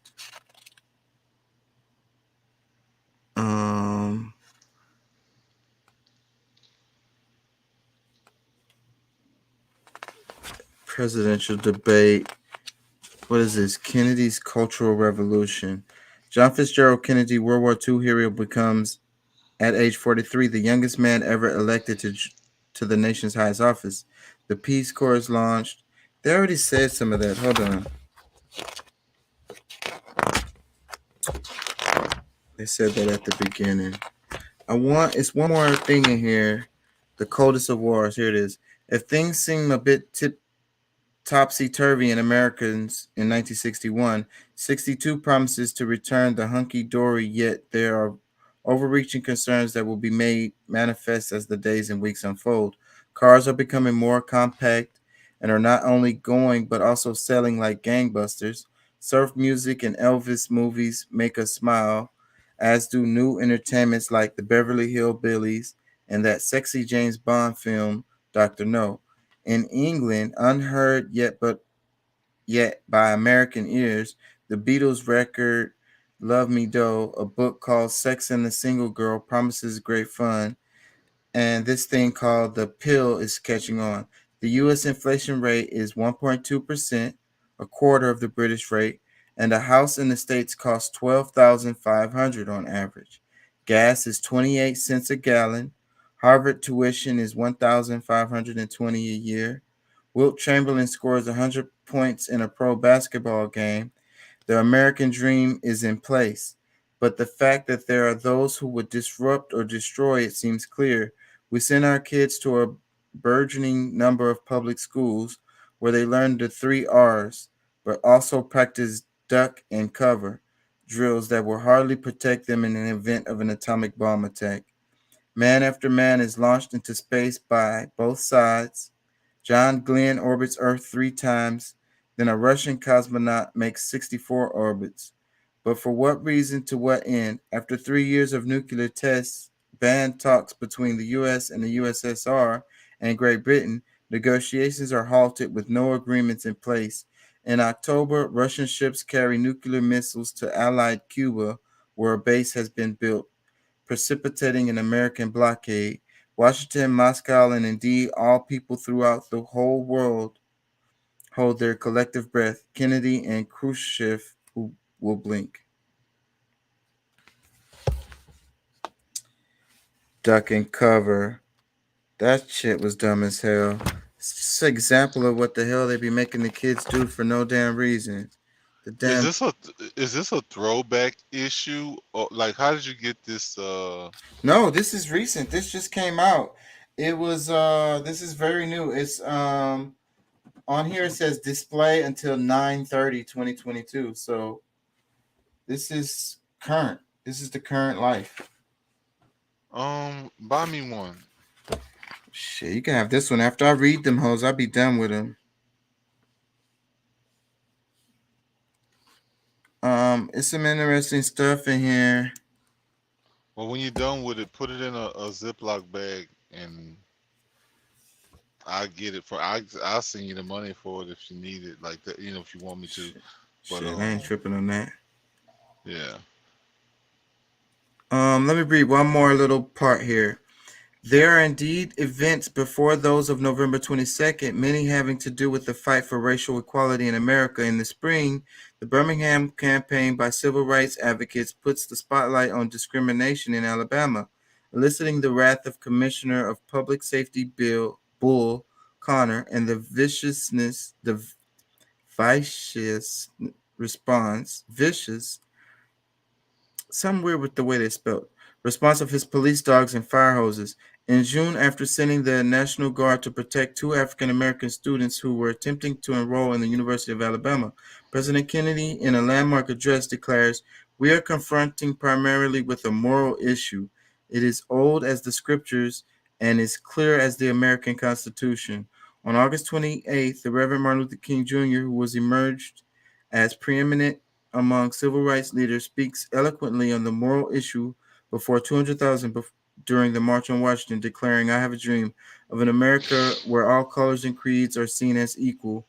On September 15th, and the 16th Street Baptist Church in Birmingham, Alabama, is attacked by white supremacist terrorists during Sunday school classes, and 4 black girls are killed in the bombing. Across the world on November 1st, the government of South Vietnam is overthrown in a military coup, and President Ngo Dinh Dinh is assassinated with the tacit approval of the United States. And then on November 22nd, President John Fitzgerald Kennedy is assassinated by a gunman while his motorcade is making its way through Dealey Plaza in Dallas. Lyndon Baines Johnson is sworn in as the 36th President of the United States. It's a little bit more. Strictly speaking, the 1960s began on January 1st, but it has been said that the 60s is marked by civil action, domestic and international violence, and myriad cultural shifts began sometime in 1963 and continued for about a decade thereafter. Certainly, a quick review of the previous pages in this book could be accompanied by a drum roll. People were coalescing around issues that there was a push and pull between the past and the future, and there was a growing willingness to question authority. To be sure, 1963 didn't look much different than 1962 or 59, or for that matter, 53.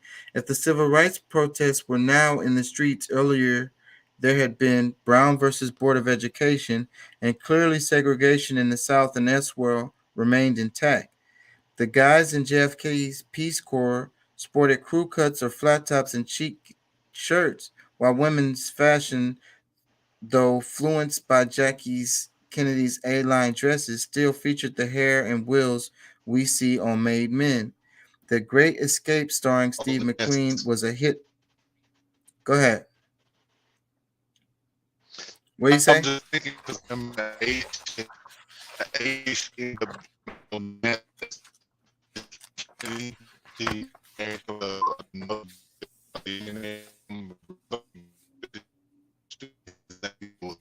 so she was. I just said next that coming after. Yeah, and you was breaking up bad on that one. Yeah, I'm about to wrap it too. Anyways, we're almost 4 hours. I gotta work a double tomorrow. You there, Pat? Work full shift tomorrow, but oh yeah, I hear you. Hold on. Yeah, I hear you. I hear you. Yeah.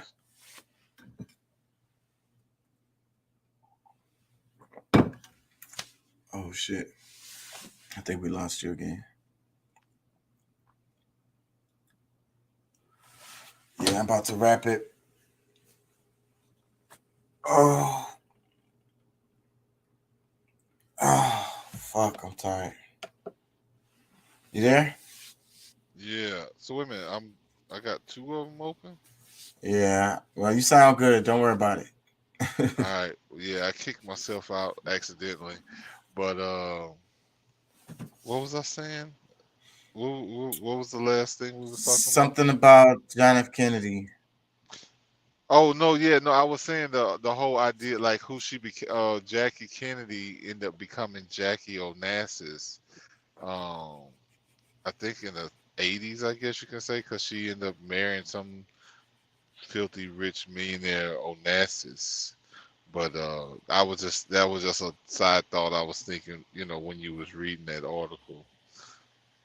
But there was a lot of stuff, like they had like a couple of years ago they released some papers about her conversations with the FBI or CIA or something, and like the whole thing, like telling some of the things that are supposedly true about Martin Luther King, and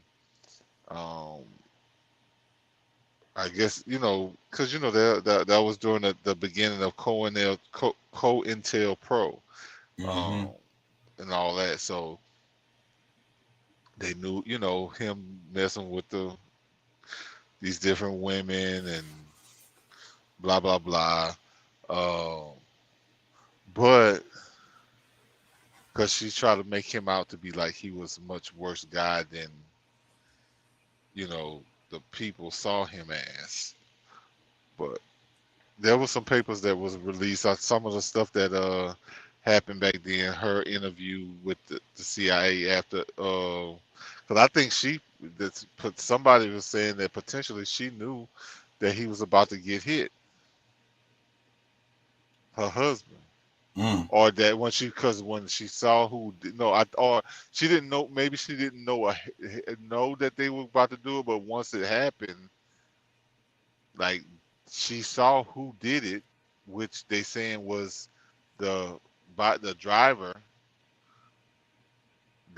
Saying his driver was the one that actually killed him with the gun coming up through the side of the seat, but